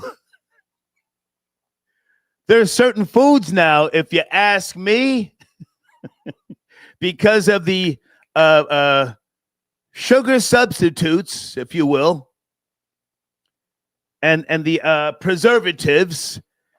Yeah, some of that shit can make you cry. And that might be why we've had a spike in trans children. I don't know. Just is that the white Denzel tapping in on a Monday? Yo, what up, Star? What's cracking, man? How are you, Rory? Everything is everything, man. Okay. Everything is good. White boy summer, no work on Mondays, no work on Fridays. Nice. You know how we do in the summertime. Nice. Yeah, I think let me touch on the topic, man. Like the first thing, the sleepy sticker is crazy. Crazy. Right? Crazy. But it's the parents' fault. You know? It's 100% the parents' fault. You don't send your kids to school before they're old enough to communicate, or they're old enough to know how to talk back to a teacher and have parameters. Okay. You know, only in this country and only in this day and time do you send 3-year-olds and 4-year-olds and 5-year-olds to go be with strangers all day. You know? Okay. And then turn around and are shocked when something happens to your kid when you left them in the care of strangers the whole day, the whole week, the whole month, the whole year. You know, kids should not be trusted to be let out of your sight or your family's sight until they're 7 or 8 years old. They should, you know, back in the day, it was first grade. Your kids went to first grade. Then all of a sudden they started this kindergarten thing. Well, and then they started pre-K. Hold on, Rory. Kindergarten goes back to my era. I was born in 1964. They had kindergarten in the 1970s. Yeah. But I'm from the suburbs of Jersey. Can you hear me, Rory? Yeah, I can hear you. Yeah. You're saying where you were raised, you were born and raised in the Bronx, right? You're saying stuff started at the first grade up there? Yeah, I never went to kindergarten. Okay. I never went to kindergarten. I went to first grade. But it was available. Me and my brother, I hung out with my brother and my sister and my mom. Okay. And my dad went to work. And then when my dad would come home, my mom worked part-time. But I never went to no kindergarten or no pre-K. I never let my kids go to nothing like that. Right. I'm not saying you're wrong. I'm not saying you're wrong. But, you know, some people need daycare. Listen, in no way, shape, or form do I support sleepy stickers. I just find this to be totally intrusive. Where do they think you can just put a sticker on somebody's kid and that's okay to make them go to sleep? Craziness. No, that's wrong. That's wrong. But nobody could defend that. That's 100% wrong. Right. But the number one job of a parent is protection. The number one job of a parent is protection. Right. And you don't hand your children over when they're way too young, you know, barely potty trained. Okay. And now they're in school all day with a bunch of strangers, you know, teachers, aides, all types of people you don't even know, you know, or daycare programs. You know, you should have family. If you don't have family, I would rather leave my kid with one of my neighbors that I know that has kids than bring them somewhere to a school, I don't know, that the Department of, Education, New York Education hired. Okay. I don't know who the hell that person is. Right. You know, so I just think it's like the parents' fault. Whenever things like this happen, it's like you entrusted strangers with your kids when your kids were little. You know, in this country is so crazy. They wouldn't let their puppy. They wouldn't let their puppy go in somebody else's house when it was a puppy. Right. But yet they'll drop their kids off at 7 in the morning and come back at 4 o'clock in the afternoon. If you can't have kids, and you know, and you got to use daycare and with strangers in kindergarten and pre-K, then universal pre-K, then don't have kids until you're ready to have kids, you know. What do you think about the other topic, Rory? Should parents be held responsible for their kids' actions? Legally responsible? Well, yeah, definitely, man. At some point, I mean, if your kid been arrested for carrying guns and being in a gang, and then at like the fourth arrest or the fifth arrest, he killed somebody, and they come up to the house, you know, and big mama's up there. I don't know. My child is good. My child got shot 2 years ago. That's why he carry a gun. Then yeah, she knows, you know, she knows what time it is. She knows what the kid was out there doing on the street, you know. So of course she should be held responsible, you know, raising a little monster and menace for the rest of us to deal with. Nah, you know. But yo, stop with the. Well, hold on. I would tend to think that white kids from the suburbs are a little more dangerous, having grown up in the suburbs with white kids. I think that their transgressions are more sinister, if you will. Those are the shooters. The high school, middle school. Hey, hang on. Those are the mass shooters. I would say that white kids need to be a little bit more monitored if we're gonna, you know, if you're gonna make it a race thing, and I don't mind you making a race thing. Come on. Well, I would disagree wholeheartedly. The reason that a school shooter or a mass shooter is such a national tragedy is because it doesn't have to happen often. But black people shoot up the schools since the 1980s, man. We've had metal detectors in all our high schools in the city over here since, you know, 82. You know, so don't talk about school shooters or, you know, a typical Chicago weekend in Chicago. 82 people shot, 24 people killed, you know, all black, but that's not a mass shooting. That's not a, you know, so no, you know, it's cute that they have something to say, that they once in a while they see a deranged gothic white kid go up to a school and shoot it up, and they're like, oh damn, we got something now. No, that doesn't compare to your hundreds of thousands of King Vons across this country, going to high school and shooting people when he gets out of high school and they go back to school the next day. You know, like, get the hell out of here. We're not even going. Does anybody have smoke for the white boy? Don't let him call in and talk crazy like this. We're not going to go there with mass shooters. We just had a black mass shooter shoot up Madison Avenue, Park Avenue, walked into ESPN headquarters, and, you know, this guy's from Colorado, black guy. So that's a mass shooter. You know, we had a freedom fighter. Brooklyn on Sunday. You know, there was a mass shooting in Brooklyn.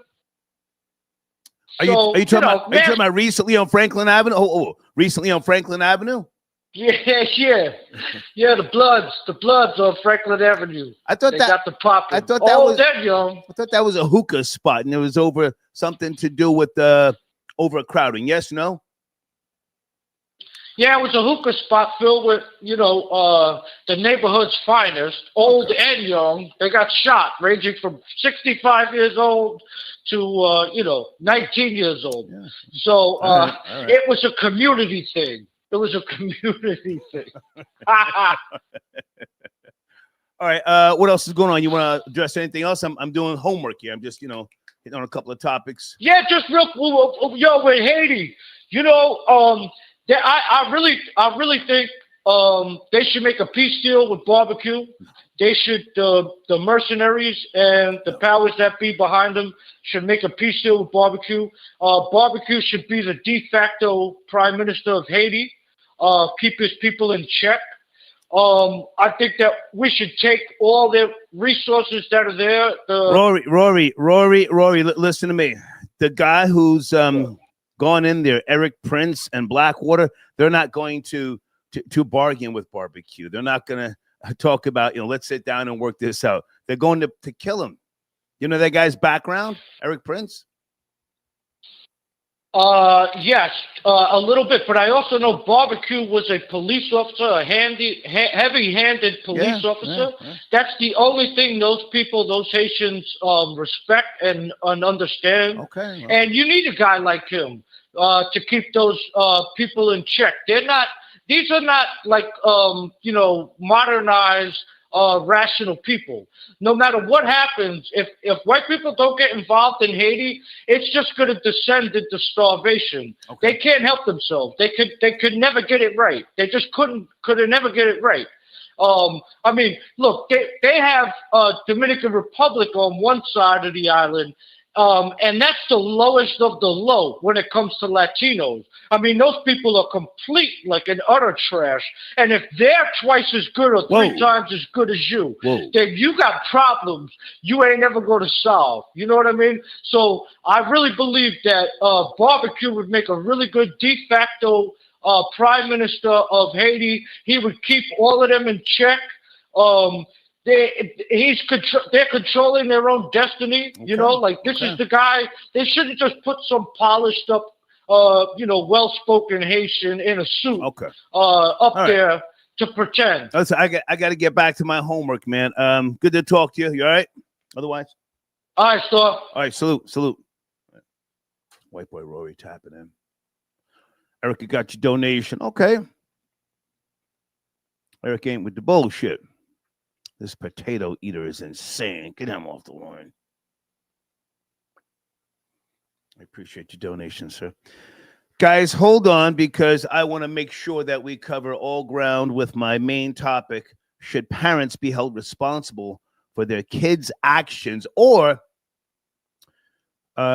we can make the teachers accused of giving young students sleep aid stickers. I kind of like that one better. Deeds, what do you think? It's up to you, Deeds. The Carter got your donation. Thank you for tapping in. And hold on, guys. Give me a second here. All right, Blade. I found the video. Thank you, Blade. Blade's the one that sent me the video with regards to Erik Prince and Blackwater. Jen, I got your emails, but Jen, I was really busy this weekend. I couldn't do the back and forth with regards to the songs, but thank you, Janet. I see you tapping in, okay? Okay. Did you see the Mammy Man? Yeah, we're gonna get to her, Blade. I got a bunch of other stuff I'm trying to address here. Jackson were telling you drank wine. Yes, Jen, I know Michael Jackson drank wine out of a soda can.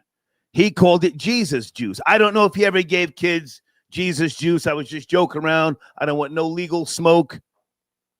Yes, but he used to talk about Jesus juice, and he drank it out of a 7-Up can. Hold on a second. Area code 724. Good afternoon. Please watch the language. This is a homework edition. Hey, what's up, Star? Yes, sir. What's up, Star? How are you, sir? I agree with them charging the parents, but I think it's a better way. I think they should give the children harsher sentences. Like if you kill somebody as a juvenile, you should give them life without parole in the big house instead of charging the parents. And if you kill somebody like a mass shooting, you should put them on death row, 14, 15, it don't matter. Well, sir, I mean, we pretty much deal with that now, but the topic is, should parents be responsible for their kids' actions? That's what we're talking about, not what the kids may or may not face. That's already a reality. But different states. Yeah, partially. I understand, Star. Partially, yeah, the parents should be whatever they go to. I was thinking about this for the last couple of years. This topic you're talking about, I've been saying the same thing for the last couple of years. I believe that it's a lot of single parents. They don't have no fathers in the house. And the women can't control these young boys, even the young girls. And when I grew up, I'm in the hood, so I know that a lot of women used to actually tell their daughters, "Yeah, go bring a baby home so we can get more food stamps." Okay. Or son, bring a baby home so we can get a check. I knew people like this because I grew up in the hood. It was just weird. It's just weird to me, but I don't know. I don't know what to do with parents because I'm a single dad. I raised all my kids, to the best of my ability. You know what I mean? They all work. They all try a little bit. You know what I mean? They got their little emotional problems. Okay. But I'm a single dad. Their mother left us. So I raised 5 to 6 of them because I had 7. I raised 5 to 6 of them. I took care of them, whatever best at any means necessary. Okay. And it is what they turned out all right. They act a fool, but you can't blame the parents all the way. All you can do is say, I'm gonna give you these nuggets to leave this house with because I've been through stuff that you're probably gonna encounter, and you're either gonna take it and run with it or leave it. What you gonna do? If I can jump in right there. Now, I respect what you've said, but again, children make mistakes. They make mistakes, and that's the whole, a process of learning. Most of the stuff that we're taught in schools, we don't really need. You know that, right? But it's more so about the formality and the understanding and the process of learning. A lot of the stuff that we learn in school, whether it be algebra or different type of calculus, we don't use that stuff. But it's the understanding of learning a system to get to the answer. So, but kids make mistakes. You get it? Right. They make mistakes because I made mistakes, and I made it. I've just turned 59 a couple of days ago. Okay. And I've been in and out of jail, but I still end up raising my kids. I'm like the what's the word? I don't even know the word for like someone that's been in prison. Okay. I did over 10 years in prison, but I still but I did that all young before I had my kids. Okay. But you did a stretch. And it was like, you did a stretch. Yeah, I did a stretch, and the schools used to look at me funny, like, how can this guy do this? And he been through all this, and he ain't got the education. I didn't have the education either, and I done it. I did it. I'm down to my last son. He's 18. He'll be 18. Get ready to graduate this year. Okay. All the rest of them, they're doing all right. It ain't great, but it's okay. It's better than what I did when I was younger. Okay. So I give them props for that. I appreciate the call. Thank you, man. All right. Thank you. So okay. Hey, barbecue, it's not gonna be that easy. Say again. Barbecue is not gonna be that easy. I'm telling you right now. Okay. Them ain't American blacks. Oh. Them American blacks will fold up. Oh. Them American blacks will fold the hell up. Oh wow. You talking crazy. It's true. I grew up around them. They hate each other. The American blacks are cowards, and them blacks over there. Sir, can you bring it down a few notches? It's early afternoon. Thank you for the call. I'm sorry. Thank you, man. I'm sorry. Thank you. To anybody in the live chat, let me just look real quick. Anybody in the live chat catch Amanda Seals on Jubilee? I thought she did really, really good. Not that I expected anything less, but she caught bodies. She caught bodies, and if you want to watch it, I suggest you do. Maybe we'll come back and have a discussion on another day. The link is in my community section. Pardon me if you don't know what Jubilee is. All right, and it was very entertaining. It came out yesterday. All right. Okay. Back to the homework here. Area code 212. Please watch the language. Are you there? It's Monday afternoon. Yes, Hey. What's up, man? How are you, sir? How are you? Do not call my name. Sorry. I'm good. Okay. Long time supporter, but I usually send my name on Cash App and also on the Venmo. Gotcha. So I always send money in. Okay. But enjoying the show. First time I usually catch it live. Okay. I usually send donation after hours. Okay. But I had something to say about Rory. I'm not going to talk about nothing. Sir, he's not on the line. No, sir, he's not on the line. No. So I don't protect anybody, but this is a homework edition.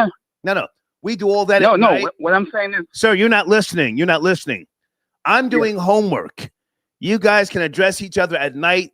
I don't do that in the daytime. I got to get focused. No, I'm not addressing them. Okay, well, why'd you bring them up? You hear me? I'm talking about the topics. No, what I'm Are you on saying topic? is, the other day. The other day? What are you talking about the other day? Come on, man. Sheesh. Showrunner. Did baby boomers destroy the UK? Anybody want to tap in? If you don't know what a baby boomer is, and you should, most of you. Baby boomers were born between 1946 and 1964. I was born at the tail end, so I am a baby boomer. Generation X, born 1965 up until 1980. Millennials, also known as Generation Y, born 1981 until 1996. Generation Z, born 1997 up until 2012. Did baby boomers destroy the UK? Now, I've never been to London. I've never been to England. I have been to Birmingham. I've been to Germany and some other places. I'm not going to name these places right now. That's beside the point. But the UK and England, we have had, some shows where I played some videos and we've had some light discussions, but I've never asked you this question. Did baby boomers destroy the UK? Let me just read something here to you. And again, I would love to have anybody who is a baby boomer or later on from later years, Generation X, or even millennials, call in. Tell me what you think. Boomers generally refers to the baby boomer generation. Okay. Definition: baby boomers are a specific age cohort defined by their birth years, and you have the years already. Key characteristics: baby boomers are known for their large numbers and the influence on social and cultural shifts during the formative years. Okay.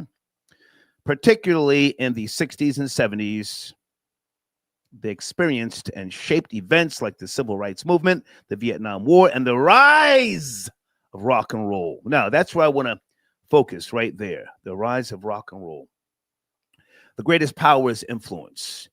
And if we go to the Sex Pistols, and I'm just going to try to speak off of memory. I didn't pull up information on the Sex Pistols, so if I get a year wrong, someone call in, correct me, especially if you're from the UK. The Sex Pistols, Johnny Rotten, right? Anarchy in the UK. Anybody ever heard that song? I am an antichrist. Anarchy in the UK. Sid Vicious, bass guitar. They also had a track called God Save the Queen, which was a shot at the monarchy. And they were a leftist band, if you will. Young, rebellious, full of angst, right? The Clash. Was it 1979 when they came out with London Calling? And Joe Strummer, he's gone now, lead vocalist and lead guitarist. I think it was 1979 when he said, phony Beatlemania has finally bitten the dust. You guys know that song, right?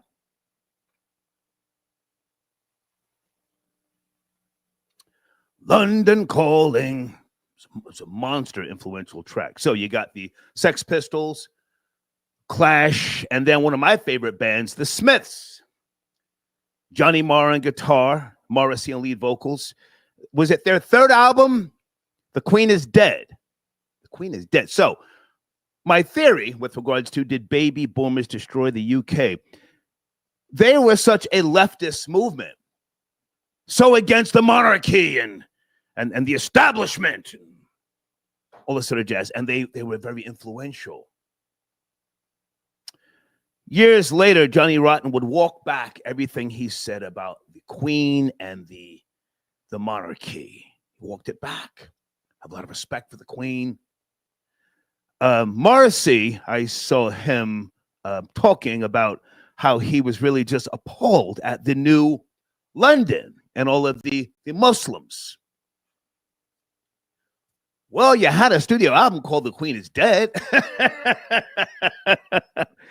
Am I making sense to anybody? So now you've got what you've got, and I'm not, hating on Muslims. No, I've never been to London. I've never been to the UK. I know people who just happen to be of Muslim faith. I myself have studied for a short period of time Islam. I offered salat and yada, yada, yada.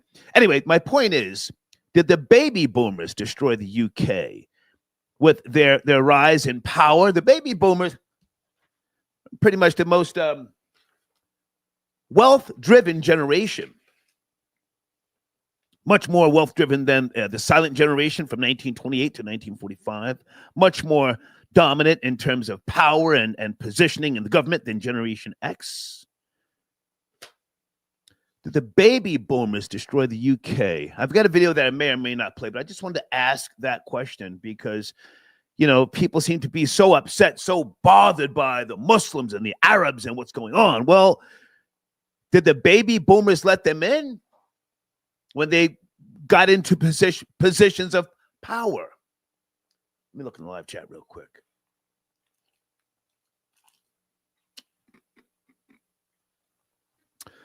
Call in if you like. Call in. I would love to be educated. I don't know.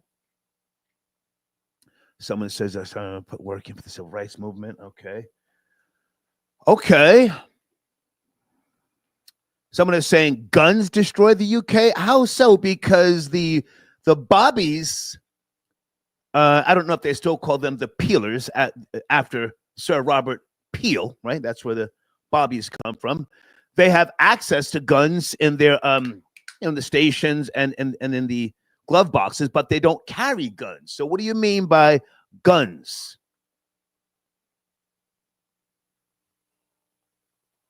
What do you mean by guns? They're running around stabbing people like crazy.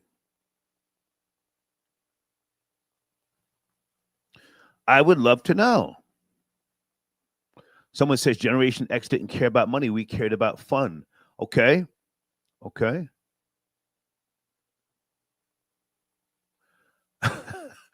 Someone says Star Kitchen full of neat Tupperware treats. I do have Tupperware. I'm a neat freak.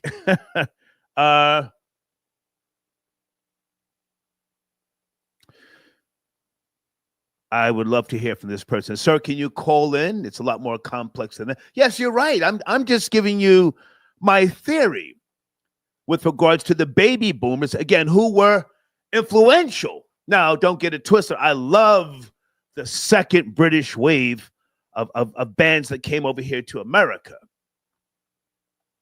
London has a lot of no-go areas. Okay. Especially East London. Okay.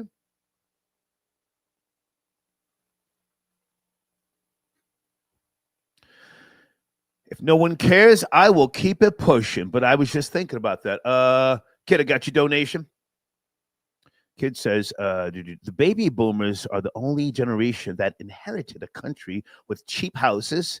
Oh, that's a good fact. Pensions, unions, and functioning infrastructure. Somehow turned it into an Applebee's parking lot with fentanyl.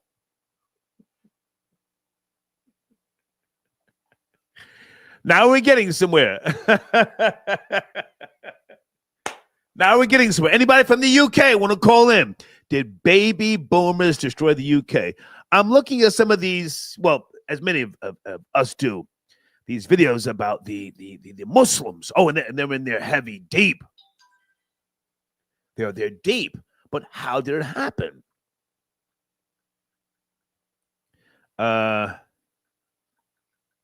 Guys, thank you for your donations via Venmo. Adrian, thank you so much. Did I speak with Adrian 367? Hopefully I did. D'Angelo did. Guys, if I missed your calls, please call back right now. Rastafari Ministries, where are you, sir? Did you call in?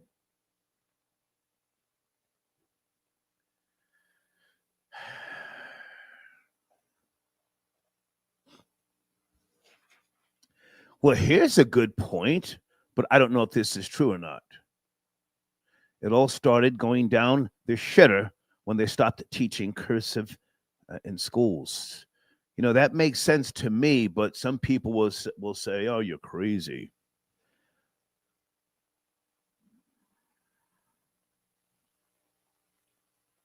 Okay. Baby boomers worked them GM jobs. And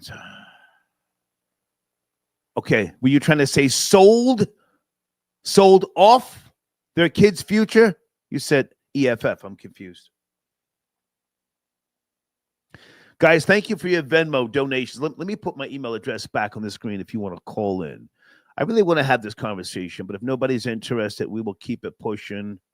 You know, just sometimes I think about stuff like that. Blade, how are you, man?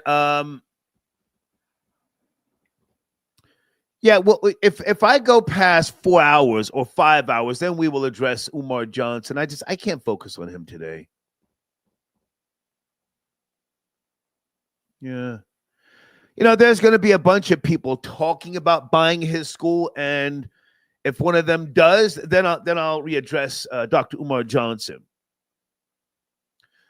Well, where's Janet? Janet, can you call in?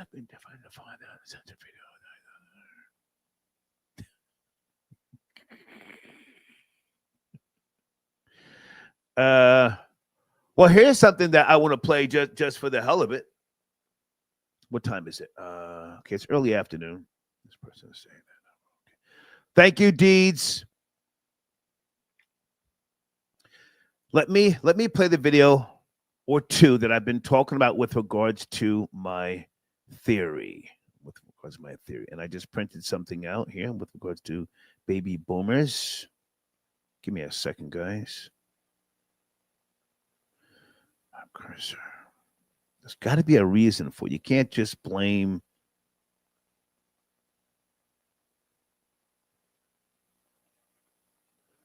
We'll get to the illegal trucker. Just give me some time. I have other things I need to stay on topic with regards to.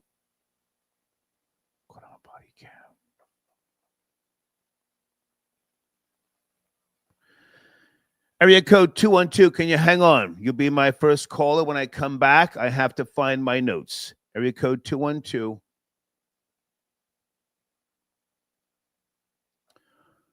My notes are all over the place. Muslims. Okay, here we go. Now,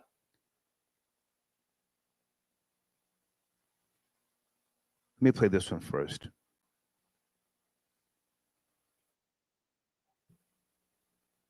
And then I'm going to go back.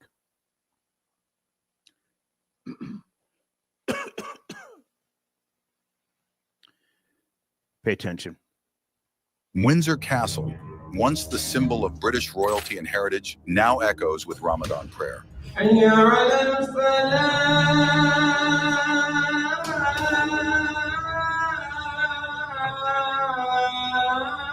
Windsor Castle, a royal residence of Queen Elizabeth, is now a new Islamic prayer room, a striking image of a nation in flux. This isn't just cultural change, it's a political and institutional earthquake. Prime Minister Starmer breaking new ground with a historic iftar at the House of Commons, denouncing the far right and also praising British Muslims, and speaking of unity. I absolutely wanted to be here for today, for this event.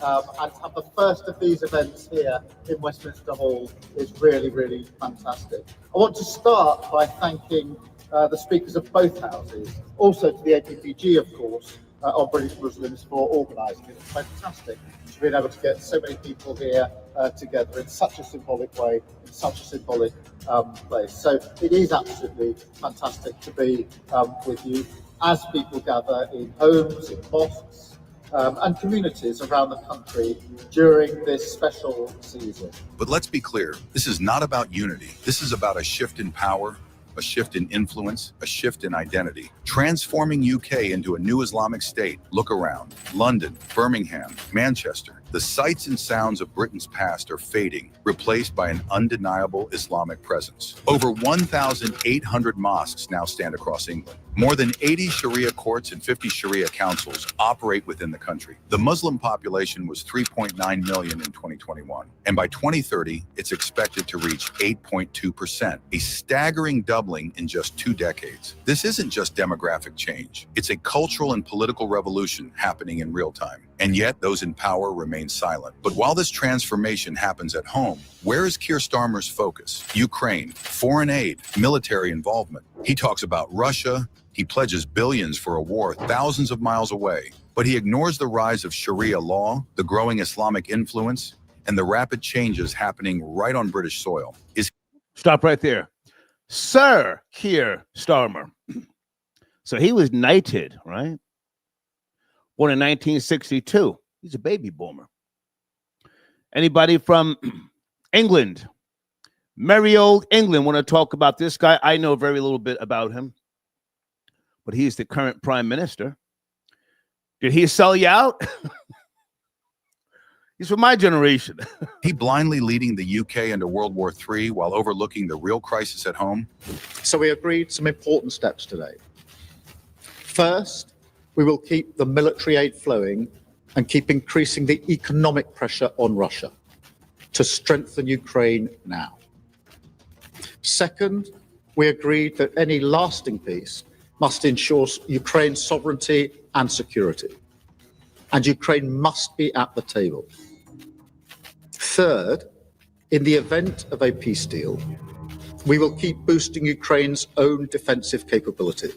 And while Starmer looks away, the UK's political leadership is undergoing a radical shift. More Muslim politicians are in power than ever before. In 2024, Naz Shah took her oath as a member of parliament, swearing on the Quran, not the Bible, and she is not alone. Several key city leaders are now Muslim. London Mayor Sadiq Khan, Leeds Lord Mayor Abigail Marshall Khatun, Blackburn Mayor Parwaiz Akhtar, Oxford Lord Mayor Lubna Arshad, Luton Mayor Tamina Salim, Oldham Mayor Zahid Chauhan, Rochdale Mayor Shakil Ahmed. Policies are changing. Islamic holidays gaining official recognition. Are those people, those mayors that they just showed us in positions of power in Leeds, London, and other places, are they baby boomers? Were they influenced by the second British invasion like myself?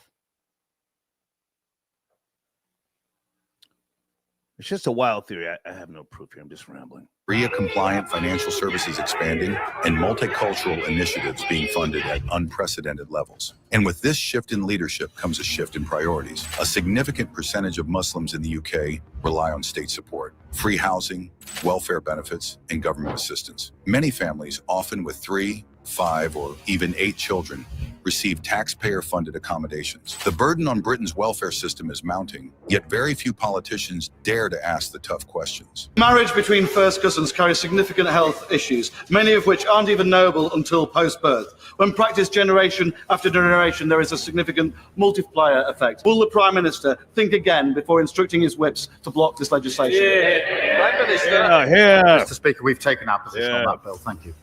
But in today's Britain, merely questioning this reality is branded as hate speech. Reports of rising crime linked to Muslim communities surface time and again, yet they rarely lead to meaningful action. But this is just the beginning. The ripple effects of Islamization run deep and far-reaching. The financial burden on the UK's welfare system is growing as state benefits fund housing, healthcare, and support for a rising number of non-working Muslims.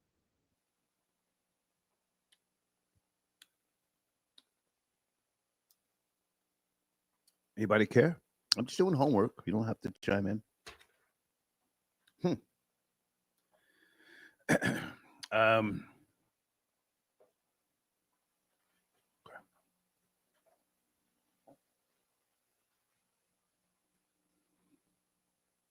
Can I play one more video with regards to Sharia law? Anybody know the history of Sharia law in the UK and what it stands for? This is my girl, pal Keisha. She's now on First Post. She's no longer on WION, but this is a good video, pardon me, that I found last year.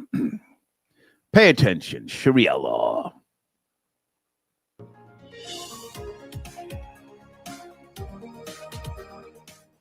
There was a time when Afghanistan was a modern state. Faith was a private matter. Burqas were optional. Women and men could travel together.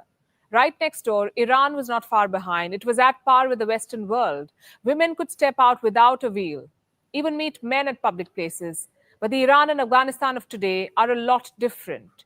Today, hijab is mandatory. Western clothing is frowned upon. Clerics dictate societal norms. Religious police patrols the streets. Civil rights are all but non-existent. What happened in these countries? They came under the Sharia law. Hello and welcome to Gravitas Plus. I'm Palki Sharma Upadhyay and I come to you with arguably the most controversial concept in the world, the concept of Sharia. It's back in the news after the Taliban took over Kabul. They plan to rule Afghanistan under the Sharia law, under the Taliban's version of the Sharia law. What does that mean? What will change in Afghanistan? What place does the Sharia have in this day and age? How many people in the world follow it? Why is it so controversial? Why does the world fear it will take Afghanistan further back in time? We've spoken to a lot of scholars and experts to put this report together. We'll try to answer all these questions, starting with the first question. What is the Sharia?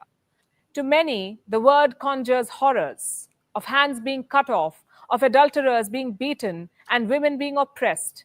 In fact, no religious law has ever had worse press as the Sharia has in recent times. Why is that so? Thanks to the misrepresentation, manipulation, and misuse of the Sharia. By whom? Islamic regimes, politicians, clerics, radicals, terrorists. They've all used the Sharia to rule in the name of God. So coming back to the question, what is the Sharia? Well, there is no clear definition. Different people understand and apply the Sharia in different ways. But if we put the broad concepts together, this is what a definition would sound like. The Sharia is Islam's legal and spiritual system, both divine and philosophical. Divine because it is said to be God's will for humankind. Philosophical because it is based on the human understanding of what that divine will is. In Arabic, the Sharia translates to the clear, well-trodden path to water. The human interpretation of Sharia is called the fiqh, which literally means understanding. Now, these terms are used interchangeably, but they're not the same. Sharia is considered divine, permanent, infallible, but its understanding is human. It's a set of rules put together by Muslim scholars over the centuries. These rules have been drafted and applied to suit those in power.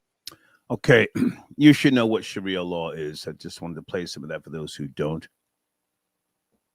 Yes, that's my girl, pal Keisha. Oh, she's sexy as hell. Sexy as hell.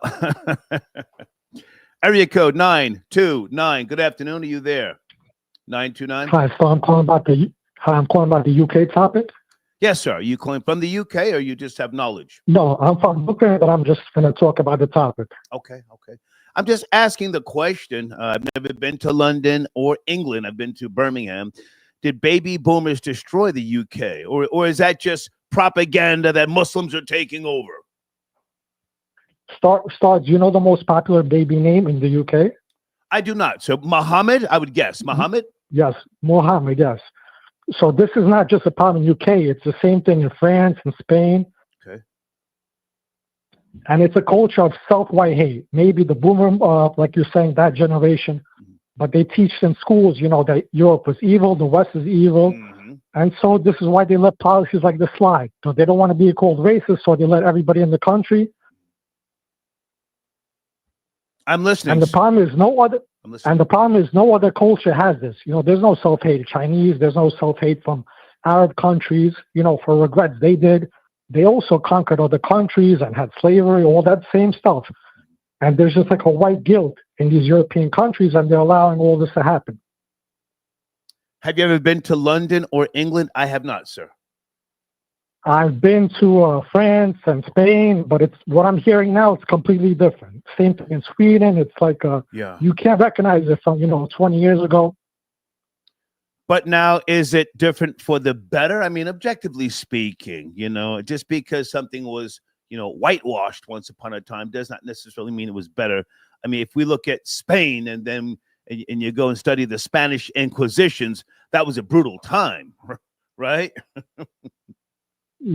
Yeah, but there's all the other countries also the bad stuff. We could go through Arab history. We could go through Chinese. Every country that fucked up shit. In the past. I need you to watch the language, sir. Please watch the language. Sorry.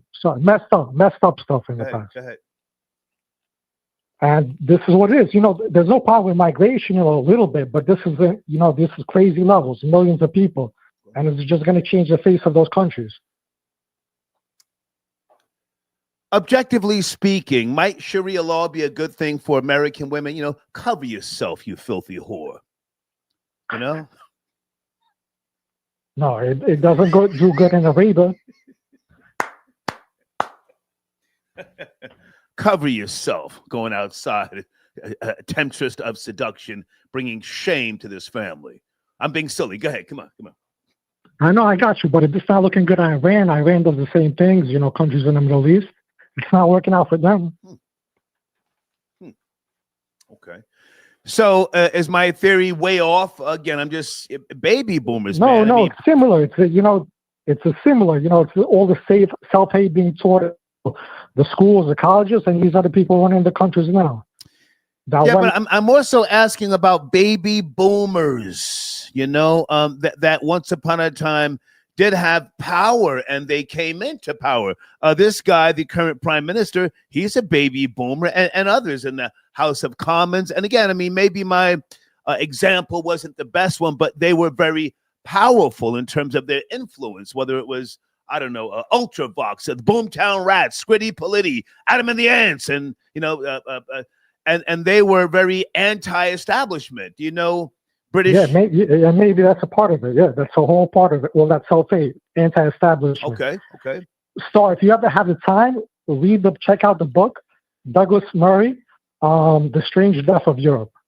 I've seen that book. When did that come out? Yeah, it came out 5 years ago or something. It delves into this topic and gives it why. And send me a link. Send me a link. Right. I'm a reader. If it piques my interest, I'll read some chapters. But with regards to where the UK is now, are we over exaggerating? Maybe it's fine. Things are going to work out in the next 10 to 20 years, and they'll get back on top of things. I don't know.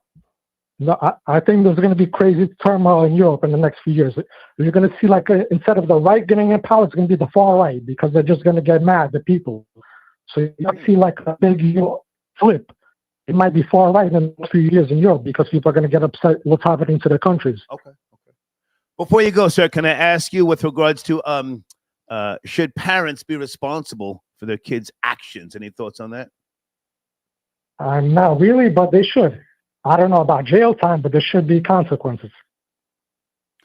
I would prefer jail time over a lien on a home, Sit a mother down for 6 months if her kid keeps starting fights, and give the mother 6 months in jail and let the kid think about that, as opposed to, trying to confiscate assets. That's crazy. Yep, a nice time out for the parents also. Okay. I appreciate the call.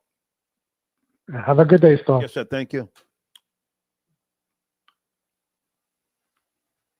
Did baby boomers destroy the UK? Maybe it's not destroyed. Maybe there needs to be a change. Troll General, off subject. Lance Rivera calls on Biggie, Fat Joe album. Calls what? Okay, calls Cap. Oh, okay.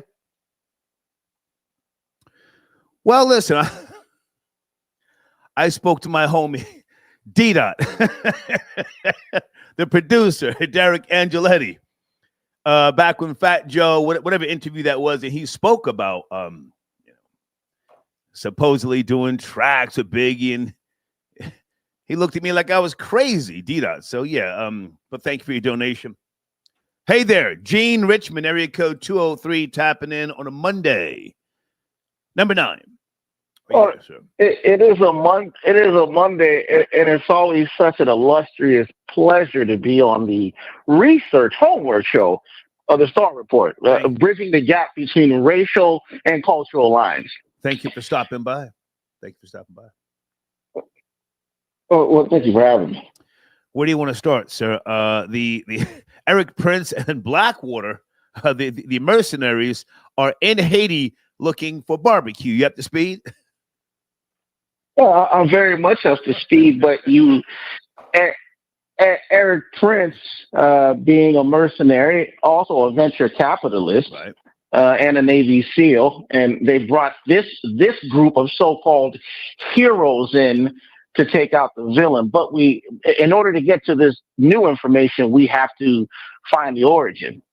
The International Core Group has been at the forefront of Haiti's economic, political, and social standings in regards to the so-called gang overthrow of the capital.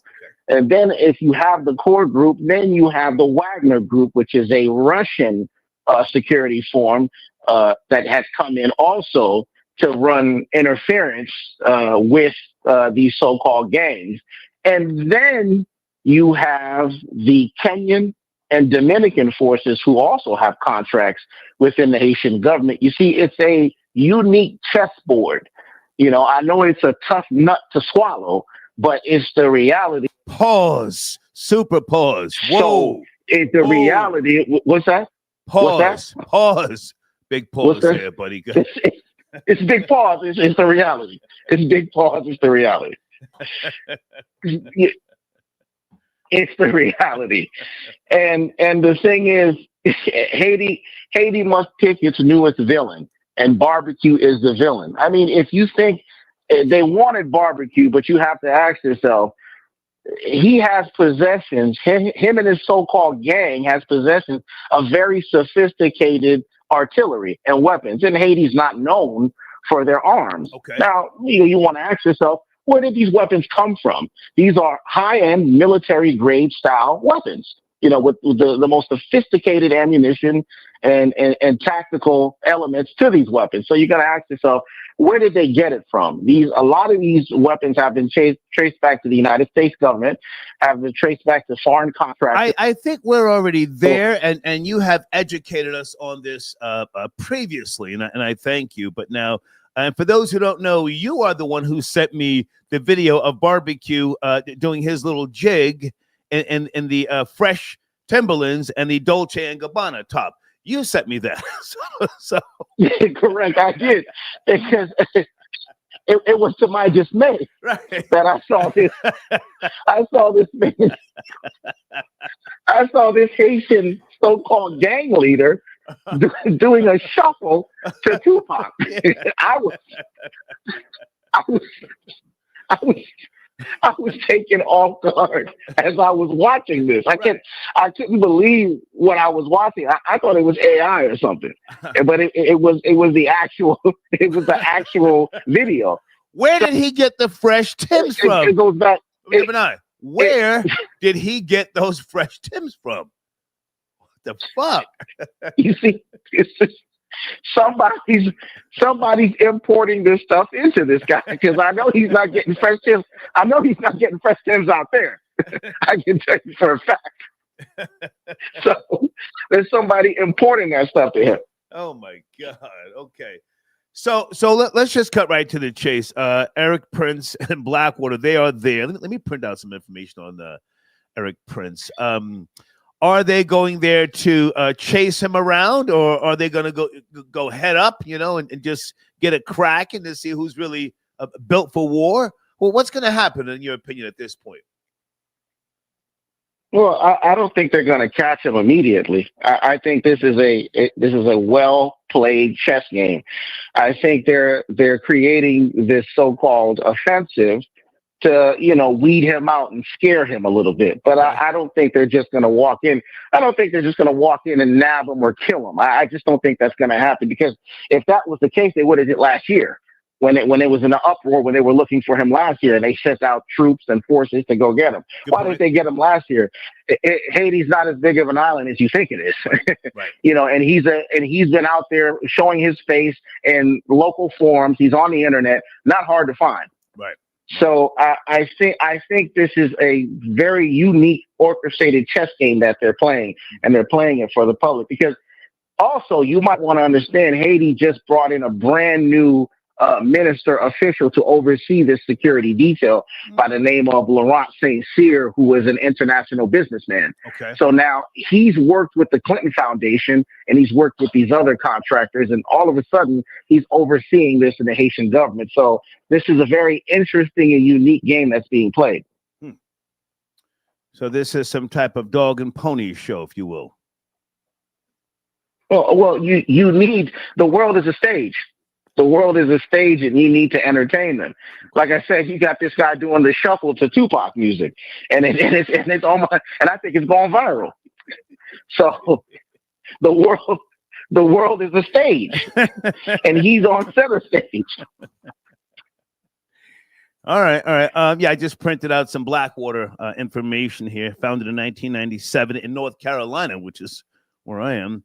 Okay, and then they went defunct in 2014. They merged with Triple Canopy. Al gave a great breakdown of this earlier when he called in. Okay, so they are there, the mercenaries in Haiti. Yeah, I think this is going to be very interesting to see how it plays out. Hey, man, also, I need to ask you, should parents be held responsible for their kids' actions? I found out that in Connecticut, you guys have something with regards to parental law. Are you familiar with that? I'm not familiar with it entirely, but I know in Connecticut, they do hold the parents responsible in regards to the severity of the potential crime or crime committed by a minor. Right. We just had a huge case here where a teenager stabbed and killed another teenager at a party right here in Connecticut. Okay. And the parents were arrested along with that team that held the party. So they do have very severe laws for children or teenagers that violate law, and parents are definitely held accountable. I'm looking at in Connecticut, your state, restitution, parental liability for torts of a minor, motor vehicle theft and damage, reimbursement for state cost. Whoa. Endangering the welfare of a minor. Do you guys still pay taxes for cars up there? We do. One of the only states that does. Absolutely. and these are some pretty hefty taxes, let me tell you. Yeah, I was about to say, how much a year do you pay for taxes to own a vehicle in Connecticut? That's always struck me as crazy. It goes anywhere from $200 to $3,000. Oh, I mean, that's how excessive it can get. Yeah, absolutely. Okay. Absolutely. Well, hey, man, stay with me. One more question. I'm just asking. It's just a theory of mine. Baby boomers. Did they destroy the UK? I mean, or is this all just propaganda? The influx of Muslims and the fall of the government as we know it. What do you think? The UK? I think they did in essence. Well, mass immigration also helped to destroy the United Kingdom. I mean, you have the Prime Minister now, Keir Starmer, who's a big globalist, open borders type, and before you had Rishi Sunak, who was just another open borders type person. And the British people have really just fallen at their knees and allowed that British Empire to fall. Tommy Robinson spoke about it recently, that where have all the strong British white men gone? It's almost like they're non-existent. They don't show up to the rallies. They don't speak up for what's happening in the government. And it's like they've lost their country. You walk in London, you think you're in the Middle East or in sub-Saharan Africa in some places. So who really has the power in that nation? Not much. Tommy Robinson is put his Mac down before Nick Fuentes. For those who don't know, he's out there in the UK. Is he trying to run for office? Or I mean, I know he was having a tough time. They were chasing him, trying to kick his ass. Crazy. Well, Tommy Robinson's been on the scene for the last 20 years. He's been thrown in prison. He's done jail time. He's been censored. He's been banned. His life and his family's been threatened. because he is a very dominant figure in that so-called right-wing movement in the UK. He is like a Nick Fuentes type, given that he's been banned and he's been faced with, a lot of pushback from the establishment, but he continues. I think he's the blueprint for Nick Fuentes. Nick Fuentes has been through nothing like what Tommy Robinson has been through. I mean, nothing. Oh, not even close. Not even close. Tommy Robinson has done prison time. Yeah. Nick Fuentes hasn't. Oh, yeah. Not even close.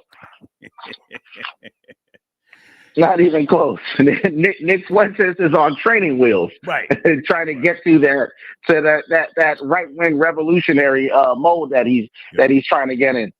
Have you ever seen that clip, Can a Nigga Live by Nick Fuentes? I'm going to play it. You ever seen that? I did see it, and I watched it over and over and over again. I enjoyed it. I get a kick when a white boy throws that N-word around. I'm going to play it and make sure I edit it out. Hey, man, great to talk to you, number 9. Thank you, man. Thank you. Thank you. Okay. Gene Richmond's happening. Somebody says, Star, stop the cap. Nick Fuentes is not built like that. Where is that clip? This is a homework edition for those of you who may or may not have seen this clip. This is funny. Oh, God, did I throw it away? Did I delete it? Oh, man, hold on. Here it is. Okay, hold on. I got to write down the time because I got to make sure I edit this out if I play it. Give me a second. 613, thank you for your patience. Are you there? Good afternoon, good evening. 613. Yes, sir. Hey, man, how are you? I'm good, thank you. Okay. Man, listen. Can you come a little closer, sir? Can you come a little closer to the microphone? Pause. Yes. How are you, man? Where do you want to start? Hello? Okay, his phone cut off. I didn't hang up on you, sir. Area code 305. Good afternoon, good evening, wherever you may be. Rastafari, where's the king? Is this Rastafari Ministries? Yes, sir. Yes, sir. Sir, thank you for this call. I have been looking for you. Are you okay, first and foremost? Absolutely. They haven't gotten me up on the they came to my door, but I gave them number 9's address. Okay. Can we the immigration came to my door. I gave them number 9. Okay. Can we go back because Crime Skills called, and I don't know if you guys know each other. Pirates Week in Jamaica. Are you up to speed? Pirates Week. Hey, Jamaica's for sale right now. Jamaica's for sale. So anything goes. They just submitted to Whoredom. Wow. They're not controlling the tourism. They're not controlled. So they've stated that being in servitude is actually a product. Yeah. Holding the waiters and holding serving tourists and making the bed. That's a product. Yeah. Factories are not. Building a island, Silicon Valley is not a product. So Jamaica in a big problem right now. It's not the people, but the good people, if I can say good people. But listen, I'm old, but when I saw Pirates Week in Jamaica, I said, what the fuck? Yeah, they're just buck breaking all the way. I mean, it's that's why I have to I know you're not gonna be happy about this. That's why we celebrated Marcus Garvey's birthday this weekend. For those who like Marcus Garvey, right. We know that he had a tattered past or whatever, but he's hey, without him you wouldn't have the NOI, you wouldn't have the FOI, because Elijah Muhammad did say he was part of UNIA and he learned a lot from Garvey. Many people many also even by the way, who you think brought Marcus Garvey here? The great Booker T. Washington. paid his way here and bought his ticket to come here. So it was a collaboration between African Americans and those in the islands, knowing that, you know, we all have a common enemy. You know, Can I jump in? Go ahead, brother. All right. No, you're not my brother. Okay. Please. So it's all right. Pardon that. It's all right. It's all right. Pardon. But now most people don't know, I'm sure you know, and Crime Skills knows, Jamaicans ran Marcus Garvey out of Jamaica after he got deported from the States here back to Jamaica. They ran him out of the Bull Bay riverbed, and he said that river will dry up, and it did. And hold on, folks. For those who don't know, this is a fact. They were stoning him in Jamaica. How long did he live there before he had to get up out of town and go to London? No, they deported him to England. Jamaica? The government of Jamaica, the British, you know, at that time we were a colony, but they deported him to England and said, "Come get this Negro because he's the one making it bad for us with you guys." Because the British said, "What the hell's going on down there?" Talking about back to Africa. Yeah. You know, don't pay any. Well, he was broke at that point, so he couldn't get Jamaicans to buy into the Back to Africa movement. He was broke, but I remember them stoning him. It was crazy, but anyway. Okay, so I'm talking. Well, he wanted the federation. It was more complicated than that. Yeah, you're right. He wanted the federation between all the islands. They felt like they didn't want to do that. They just wanted to be independent with, and then we had a white Jamaican overclass, and they fought against him also. Sure. But Marcus Garvey did great things in the sense of, creating a movement for the future liberation of Jamaica, well, partial liberation of Jamaica from the Westminster style government of England. So he did that, you know. He's sort of a contradiction. I'll let you tell it, sir, because I have respect for you. But you know, the grift. Jamaicans weren't going for the grift after he got deported, but you know, we agreed to disagree. Hey, well, later on, after he was successful in the United States, Jamaicans, you know, they reveled behind him. Yeah. None of these leaders are perfect. You understand? You have to take the good and deal with the bad. The bad. Okay. But he did more good than bad. Marcus Garvey was, you know, and I mean, and I hate the fact that I'm Jamaican talking about him like that because I wish. Well, listen, Rastafari Ministries, I'm going to let you have the last word on that, but I don't want to focus on Marcus Garvey. If we could. No. Oh, Haiti. How about Haiti? Haiti, please. Haiti. That's my focus. Oh, my God. I just want people to know that the United States demolished the Haitian military back in the 90s. Come on. And left him without a meal. Kidnapped Aristide, brought him to Jamaica, and then deported him to South Africa. Okay. And they also, it was because of the earthquake that it became public that Haiti was still paying reparations for freeing themselves. I was just about to say. So Haiti's in the situation not because of themselves. It's because of the former colonizers and also the United States. And I'm not saying that they shouldn't take responsibility, but how can you take responsibility when every single part of your GDP goes back to paying France for over 100 years, and they have not paid reparations? What year was the earthquake again? I forget. What year was the earthquake in Haiti? I think it was 2011 or something like that. I'm not too sure, but it was recent enough when they stopped, when they decided, okay, you don't have to pay us any more reparations. Because can I ask you a question? Hold on a second, Rastafari Ministries. Go ahead. Can I ask you a question? Now I'm just a dumb dropout, but do you? No, you're not. Do you think? Mm-hmm. I have reason to believe that the U.S. used the HARP technology on Haiti. Do you? I wouldn't doubt it. Yeah. Of course, I wouldn't doubt it. They have weather technologies. I mean, they have high-tech weather technologies. I mean, I work in the aviation field as a mechanic.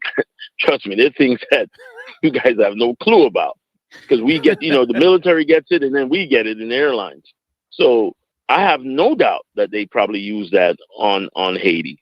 Yeah. Of course, and it's, hey, it is what it is. Remember, Haiti has to be down. You can't let the country that inspired so many African countries and Caribbean countries to liberate themselves be successful. Mm-hmm. You know what I mean? They have to use that until Africans get themselves together to be a superpower to represent the diaspora. That's never going to happen. Places like Haiti and Jamaica will always be food.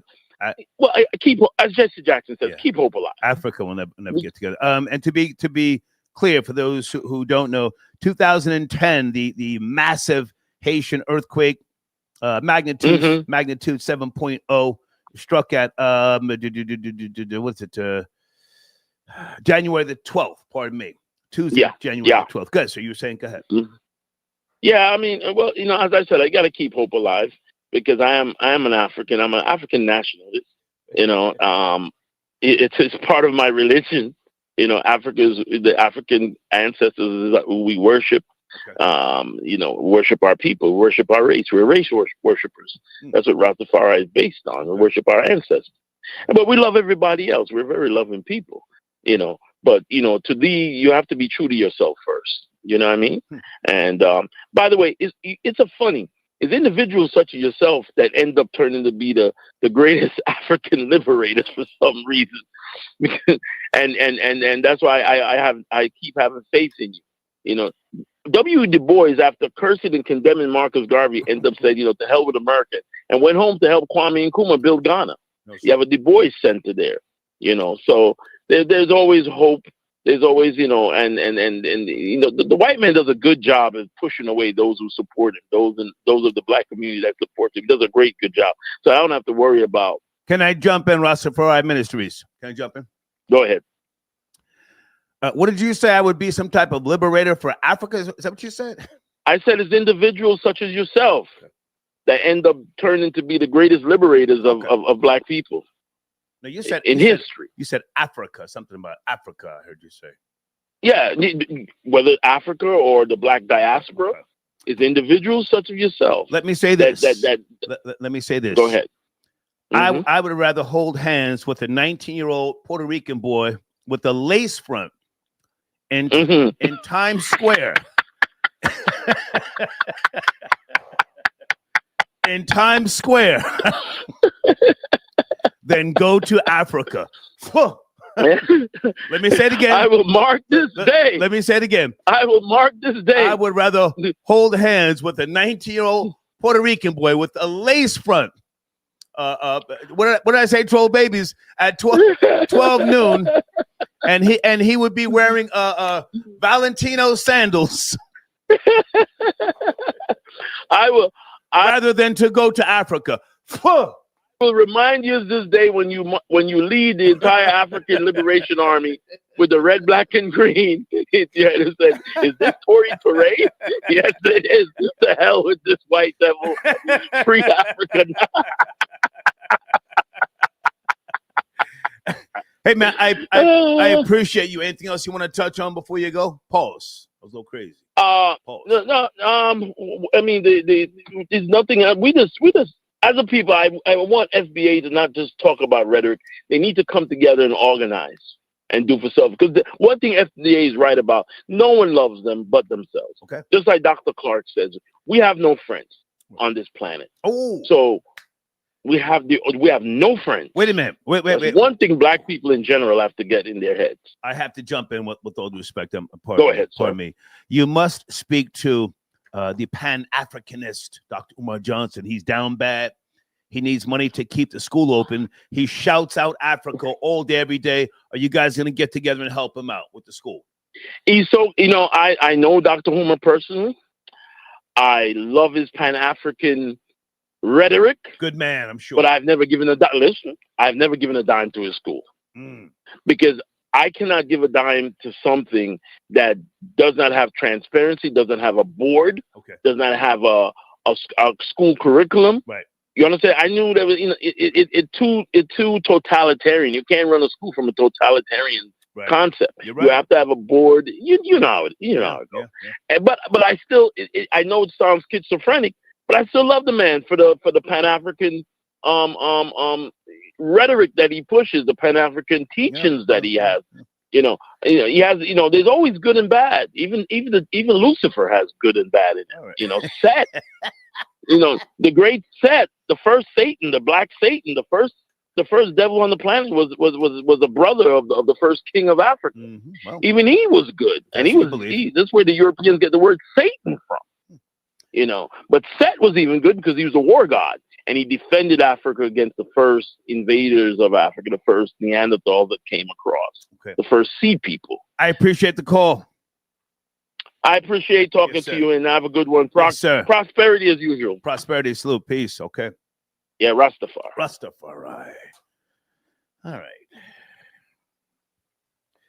Hey there, area code 613. Good evening. Are you there? 613. Yes. Am I okay? Can you hear me well? I can hear you. Who am I speaking to? Case from Canada. Hey, man. How are you, sir? I'm good. Listen, you have great topics this afternoon. Your research is on point. Okay. And, you know, and if I put everything together from what's happening in Haiti to the sleepy patches, which is crazy. Okay. Plus, you're talking about, you know, parents being responsible, you know, and the UK, you know, the baby boomers in the UK, it all goes back to, like, you know, the decline. It's like capitalism is eating itself. Now, hang on a second, sir. You're calling in from Canada, yes? No? Yes, I am. Okay. Can you please make the adjustments, because we hear some noise on your line? You know, I want to hear you out. I want to talk to you, but it's kind of... How about now? Okay, am I okay now? Okay, much better, much better. Have you ever been to the UK or London or England? I have never been, and I'm not interested. You see, I am interested. I've always been fascinated with London, and you know, just I know it's different now, so maybe I missed the window where I should have gone during the second British invasion, and the music and the bands that I love, but you know, such is life. Yes. Any knowledge or any inside information on whether the Muslim population growing is any sign of its destruction, or is it all just propaganda? I think it's propaganda in a sense of,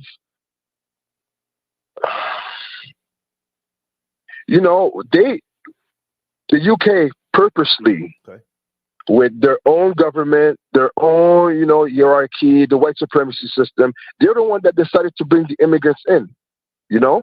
And what happens is I think that the system got used to this influx of money coming in. Once you have immigrants... Those were the baby boomers. Greedy. Absolutely. Yeah. Absolutely. And, you know, that's why I say it's eating itself, because we are in a time where now it's very easy to blame immigrants. You know, it's very easy to do that. We're doing it in Canada right now. Even in Canada, they're reducing the immigrants that are coming in. You know, in the U.S. with what Trump is doing, it's easy now. Like, that's what happens when, like, you have countries that are destabilized. You know, so it's, in a way, it's like, I think UK is like, what do you say? Chicken is coming to roost, something like that. Coming home to roost, yeah. Coming home to roost, exactly. But the baby boomers, like the baby boomers, they didn't do a good job with leaving, you know, a strong foundation, even in the UK, right? Like, there's a lot of mixing, right? And I am a black man, and I believe that segregation was a great thing. I believe segregation was a good thing.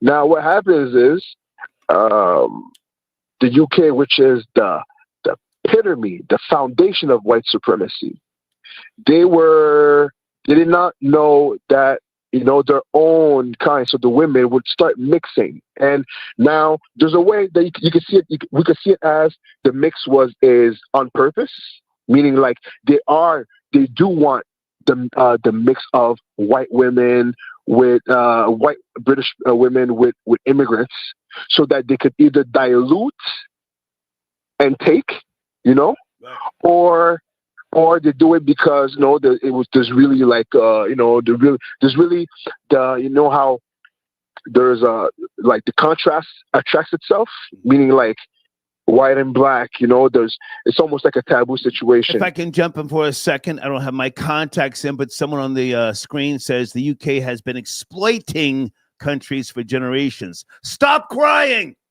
That's a very good point. What do you think? Exploitation is part of capitalism. Well, hang on. Capitalism is the system. Greed is Greed is something different. Don't blame capitalism. Greed. Yes. Yeah. Okay. Now. Okay. Yeah. Greed is like. Referring to. Go ahead. It's saying.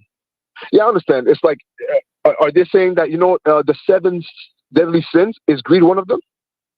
Tell me, sir. Okay, I got to make more research, but it is because we could say that greed is a human trait, right? We could say that, but at the same time, I don't agree with that. Go ahead. What feeds the greed? What feeds it? What makes people greedy? Is it a lack? Is it because of lack, or is it because of the animal instinct of taking what somebody has? Okay.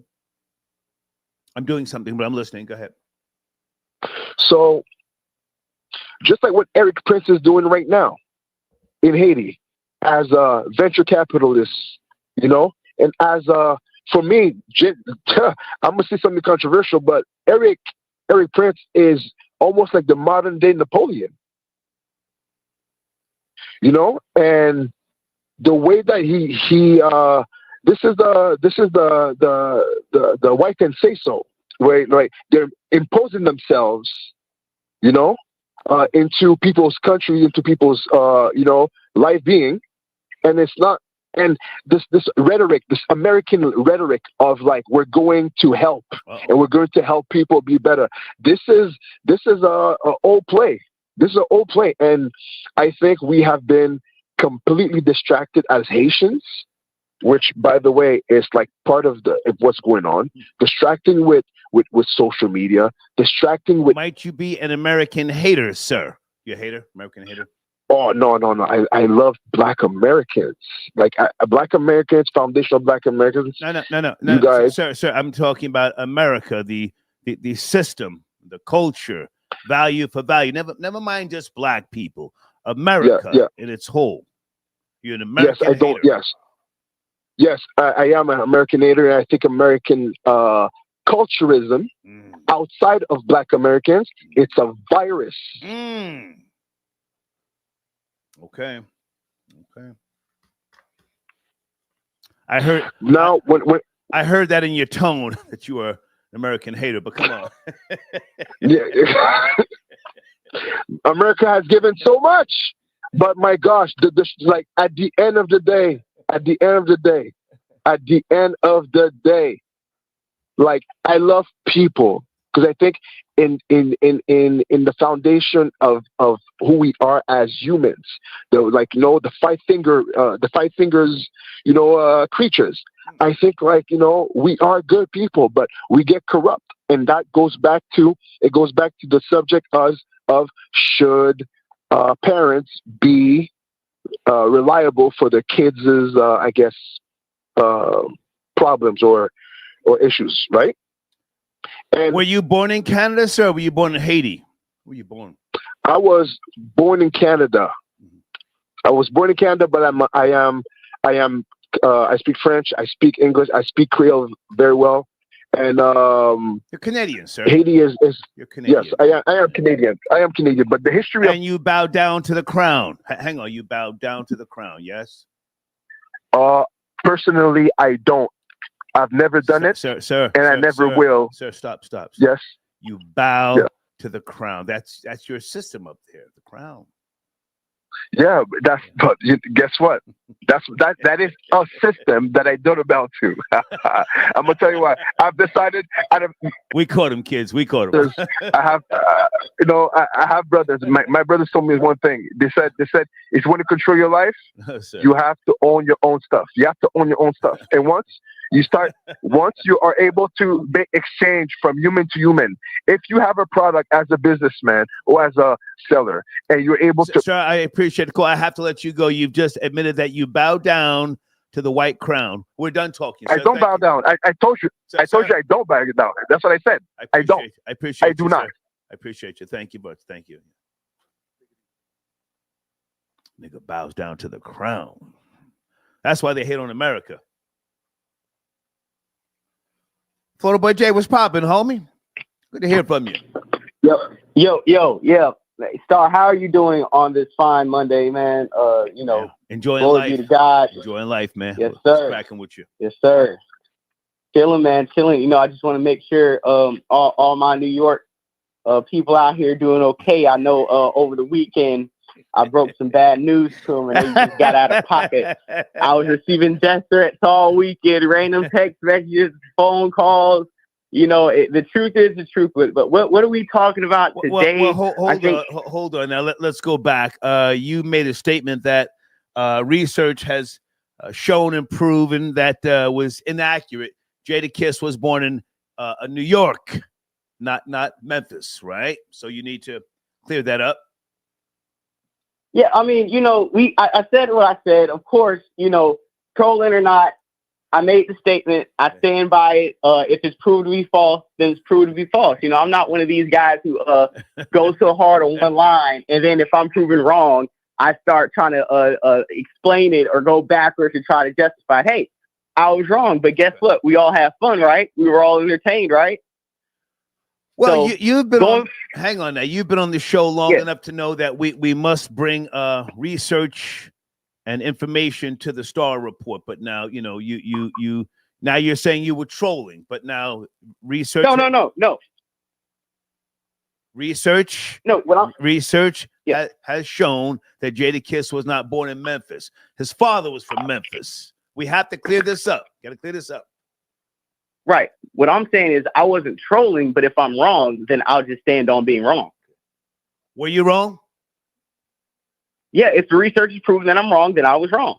Okay. Period. I'm not going to sit up here and scream at people if I was wrong. That's the whole point. But guess what? When I thought I was right, I didn't hear nobody trying to, was sending in information. Okay. So, So what else is cracking, man? What else is cracking? Hey, man, listen, I was just shocked to see one of the leaders of the so-called, Haitian Revolution 2.0, standing there cosplaying a FBA and Tim's and rapping Tupac in his final hour. Oh, wow. Yeah. I'm thinking, that was crazy. we're going to get, I'm thinking, he going to have some Haitian music going on and he's going to do what the homies are doing in South Africa, trying to fix the roads, getting stuff together, having, the international government kind of feared of their organization and how organized they want to get their own people with infrastructure. But what I'm seeing is a guy who's just like a lot of other Black third world potential leaders are, vying for that leadership spot. Okay. The first thing you want to do once you get some money, some clout, is look like a foundational Black American, put a slave chain on and start rapping in the camera with a fresh lineup. Wow. I thought we were helping the people. I thought we were liberating the Haitian community. What kind of shirt was that? Dolce & Gabbana shirt or something? Yeah, Dolce & Gabbana.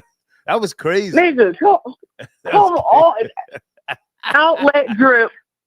You got the outlet clearance rack drip stunting in front in your final hour. Like, what's going on? And I'm disappointed because, like I said before, man, one of the loudest groups of people that are proud of their history are the Haitians, right? Which I respect. But for something like this, are Haitians calling this out? Are Haitians going to defend this man? What's going on? This was just another example of cosplaying FBA. I'm looking for the video to play it again. You sent it to me, right? I won't take credit for that. No, I won't. I don't think it's me. No. I'm sorry. You know what? It was number 9. Pardon me. It was number 9. You sent me a different video. But go ahead. Yeah, and like I said, man, when are they going to admit? When I say them, the rest of the diaspora are going to admit that you guys want to be us. The minute you get some paper, get a little clout about yourself, the first thing you do is run closest to the people you idolize the most. And at the worst time possible, you need to be hunkering down, getting more guns, recruiting more people, building up a fortress because the mercenaries about to close in on you like Call of Duty 2. You on camera with your location on, gyrating, doing Tupac karaoke. This is Umar Johnson, Haitian style. Okay. Another scam and a grifter about to get clapped because he want to dance on camera with the French Tim. Stay with me for a second. Troll Babies, did you guys see Barbecue Dancing? I don't want to play it again if you haven't seen it, but or I should say I will play it again if you haven't seen it. Let me look on the live chat real quick. You guys seen barbecue, dancing, craziness. Sheesh. Okay. All right. Okay. So, what else do you and I need to go over? Did you see Amanda Seales on Jubilee? Yes. No. Maybe. Yeah, definitely seen that. And the most alarming thing is how many young coons we have coming up in the ranks. And from watching these young coons and some of these young white right-wing talking spaces, I am kind of losing a tad bit of hope for the next generation, because I don't see anybody who's really coming up that's down for the cause, or who can voice pro-black things in a way that's not political, as far as like a left or a right. Because Amanda Seales, she was cooking. She was saying the right thing, especially when she checked the tether. She was cooking. Right. She checked the tether. She checked the dude trying to bring up hip hop. But my main issue wasn't even these people's position on what they were debating her over. It was their lack of intellectualism. They weren't intellectual enough, right? Okay. To me, they weren't well researched.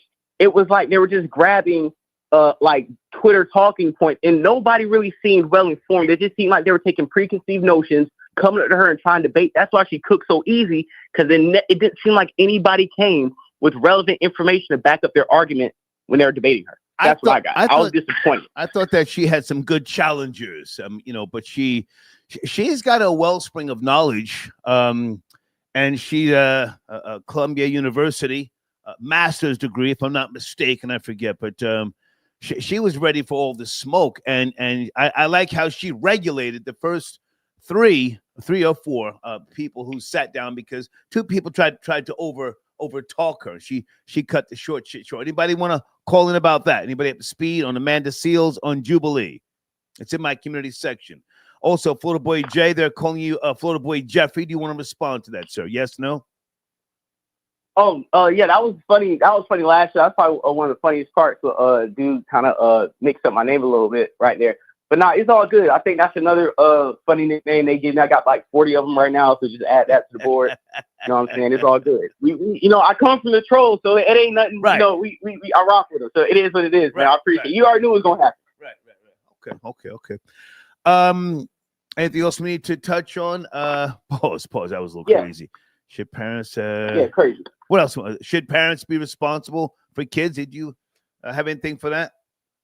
I'm gonna say no really quick, because I'm gonna go to the baby boomers in the UK. The reason I'm gonna say no is because, I mean, just kind of like what you said, my parents were two good, hardworking people that they weren't even bad kids growing up. So for them to have to be punished for the things me and my brother did growing up, I think it would be kind of highly unfair. So I wouldn't want to risk my hard-headedness to fall back on my parents, financially or employment-wise. Secondly, are the baby boomers to blame for destroying the UK? Well, it's just a question. One of my theories, because they were so influential and they have grown up into positions of power. Baby boomers, very, very different for those who don't know, with regards to their presence, their one-time rise, and they are the ones who have shaped, for the most part, the UK over the centuries. And it's just a theory that they may be responsible in a sense, because hold on, there's other things I didn't mention. Sorry, the offense, the impact on the economy. Baby boomers, right, led to the increased demand for housing, cars, and other consumer goods as the generation grew. And they were the voice. They were the voice of the 80s. I mean, most of the music was, baby boomer, great music. And again, I don't want to go through all the names, but not just from the UK, but America as well. What do you want to say? I'm going to say this. I don't think the boomers ruined or destroyed the UK more than the boomers destroying the United States of America or any first world country throughout the 70s, 80s, 90s, and early 2000s and forward. What I think ruined the UK was globalism. What I think ruined the UK was not only globalism and the world shrinking, but that being a place to where a lot of other people on that side of the world can go to without, like a plane. Like America, you have to take a boat or a plane. You got to travel across the seas to get here. So we kind of have a barrier. It was the same thing when Zelensky or some of these people talk to Trump, where they talk about the issues they have, but it's because they're still low-key sitting on that same landmass. So when you see the Muslims, you see other groups of people flooding the UK and flooding their borders, flooding, Spain and France and all these places via the shores, it's because these are reachable destinations that can be flooded because there's no barrier that's stopping them from coming over there. So I just think globalism ruined the UK. But who's behind those things you just mentioned? Baby boomers, yeah. I think it's not the boomers of the UK. It is the historical imperialism that's been going on from the ancestors of the UK in Europe, in America, in these places where you have went into these places, turned them into second and third world countries that weren't before. And now those people are coming to get their resources back. They're coming to get what's been taken from them for centuries. That's what's happening in the UK. The people they stole from can actually come back and get to them. And that's what we're seeing now. Well, hang on. Go ahead. If it's not the baby boomers, then it would have to be Generation X, born 1965 until 1980. Certainly it wasn't the silent generation, born 1928 to 1945. So when I say the baby boomers, I'm talking about the generation itself, not so much, different ideologies, philosophy, and stuff like that. Do you understand what I'm saying here? Baby boomers?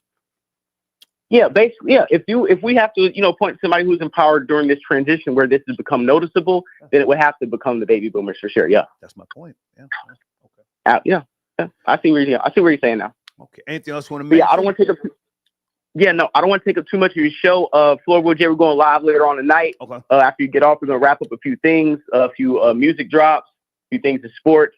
And Star, I'm going to holler at you later, man. I appreciate you giving me some time to call in and contribute to the show. Yes, sir. Yes, sir. Thank you. Area code 860. I'm doing homework. Can you please watch the language? 860. Hey, it's Sister Bethy. Hey. How are you? I'm good. How about you? How are you? I'm good. I'm good, hon. Working hard, doing a lot of legal work. But anyway, oh my goodness, you have a great topic going on here, handsome man. Oh, thank you. I'm just trying to educate myself on some of these new scientific advancements and things. Down syndrome. Yeah, well, first, yes, we still pay car taxes. It sucks. Like my bill is due now. Oh, in Connecticut? It's like 200. Yeah, it's like 240 or 50 bucks. That's crazy. For my car. It really depends on the year of the car. Like I have a 2021, so yeah, we're still paying taxes. And I'm just trying to quickly answer you. I like your topic about, are the parents responsible for their children's actions? Yes, I do feel that they should be liable, because if they're underage, they're supposed to be in the parents' control. If they don't have control, then they need to make other alternatives to get help for their child, like big brothers or somebody to help them from being at risk. That's both boys and girls. Stay with me, because I was trying to see things objectively, earlier, but I think that today's parents have I know they have more access to information and things. They got these goddamn expensive ass phones, so it's not like they have to ask somebody a question and then wait for a couple of days or go to the library. So it's all at their fingertips. So yeah, I think that they should be responsible, but just in terms of the severity of the crime, that's where I'm like, I don't know. Your thoughts on that? Well, yeah, that's kind of touchy. It's really, because if they like their child, murder, unlived, I won't say the word but unlived somebody with, a knife or something, and it may not have been intentional, your kid and you're just wild. I don't know. That's kind of touchy to throw it on a parent. I don't know. That it's really. Well, hang on, dear. Are you a parent? I am. Okay, listen to me. Never mind, Star. Star don't know. Star ain't no goddamn parent. Well, hang on, baby. Hang on. Star don't know. Hey, I could be all the way wrong. Star, you don't know what you're talking about. these parents, especially the black ones that be doing too much, they're the main ones that need to be on top of their kids. Yes or no? Well, yeah, that's like a yes and no question. You know, maybe I'm asking you. I don't know, but I'm just saying, don't say something that you think I want to agree with. These black parents having babies on top of babies, twerking with the babies, all sorts of bullshit. Oh, yeah, they should be responsible. I don't have respect for sisters like that. I don't. And by the way, my baby is 33, and she's a good girl. She's a mom with twin boys. So, you know, it's all about how you raise your child. You know, my daughter's out on her own, grown with her own husband. Okay. And that's it. I only have one. So, and I still twerk, but I don't twerk with her. Okay. Anyway, and don't hate on me, y'all in the chat. Don't be hating on me now. Hey, baby, listen, never mind the chat. Let them do what they do. But let's go back to this topic. We got enough Sukihanas out here. Let's get to locking somebody up, goddamn. Huh? Say that again, Star. Sukihana. You ever heard of Sukihana? No. Bitch, I need some Henny and a plan B. Sukihana? Oh, God, no. That's too funny, though. The hater misses nothing. Sorry, you had said something else, though. Baby, hold on. Boomers. Okay, I'm sorry. When you get time, Google Sukihana. Bitch, I need some Henny and a plan B. All right? That was a hit. And, I'm done. Yeah, and some of the other, songs that are out today, maybe there needs to be some type of, more responsibility, legal action for mothers who push out kids. What are they in the classrooms talking about? What's that track by Sexy Red? The one they sing in the classroom. You know what I'm talking about? Yes. Ski. And I'm looking now. I see who you mean, Suki with the good. Now I see who you mean, Suki with the good coochie. Okay. Right. I'm with you now. I'm done. You know that song by Sexy Red? Ski. They in the class. Yes. They in the classroom. Yes. Dancing to Sexy Red. Jail. Oh my God. Jail for these mothers. Come on, baby, pick up the pace. Stop playing. I'm done with you. No. Anyway. No, stay with me. I'm as serious as colon cancer. We got babies having babies. They're trying to get Section 8 housing, vouchers. Enough's enough. Maybe enough's enough. Yeah, that's very true. I mean, they're being guided into doing that. I mean, but it's just not our people. Let's keep it a buck. There's other cultures doing the same thing. You know, we can't just put it on one culture of people. Baby, we have Latinos. Hang on, I'm not doing that. I played a bunch of different videos earlier. I played a mass shooter. I played a video about him. I played a video about a young black male. I played a video about a young white boy. So I'm trying to chop it up here. But what do you think? Legal responsibility? Yes or no? Come on, you're a mother, your grandmother, right? Yeah, I think the parents should be liable for a lot of things when it comes to a child. And at some point, if that's what's going to make these, next generations come out and start raising their children with morals, but you got to remember, a lot of them weren't taught morals, A lot of them weren't taught morals, and morals stopped being taught with generation, Z? My generation are listen, I'm Gen Z. I come after the boomers. Our generation is the one who destroyed the damn urban communities, and I'm keeping it a buck. They destroyed the communities. Generation Z. We are the era that destroyed the urban communities. When I was a little girl in the 70s, and you and I grew up together, Star, there was no damn shootouts. Sorry, none. We could leave our doors unlocked. Well, no. As soon as hang on. I grew up in Scotch Plains, New Jersey, and in Newark, New Jersey, which is nowhere near my hometown. They were having shootouts. They had some shootouts in Plainfield, New Jersey. But hold on a second. In the 70s, sir? In the 70s? In the 70s, that they were robbing people for coats and all sorts of. Absolutely. But hold on a second. I'm not just pointing at black people. Please don't think that. You see, earlier in the broadcast, I said that, with regards to kids, young people, black kids should get three chances, 3 strikes. But if you get a little white shooter shooting up the goddamn middle school or high school, their parents should go right to jail. Black kids should get 3 strikes. So I'm not coming down on black kids. What do you think about those little inbred white shooters? Jail?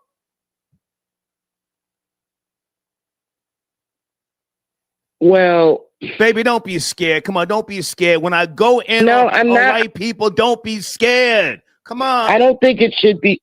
No. I don't think that the punishment should be, color should be a factor for the punishment. I mean, if a little white kid go out and, unlive somebody, then he needs to shoot. Black kid. I'm equal with this. Baby, with all due respect, come on now. If you ain't really trying to talk about this, let me do what I do. But please, don't be caping for the cracker. If a little cracker shoots up a goddamn school, give the parent 25 years. That's what I'm saying. Go ahead, land your plane. Oh, for the parent? Yes, absolutely. We had that here, but he unlived his mother. We had the Newtown shooting. Remember? Yeah, I remember. Yeah. Absolutely. Okay. All right. Baby, I got to go. Good to talk to you. Thank you. Thank you, darling. Thank you, darling. All right.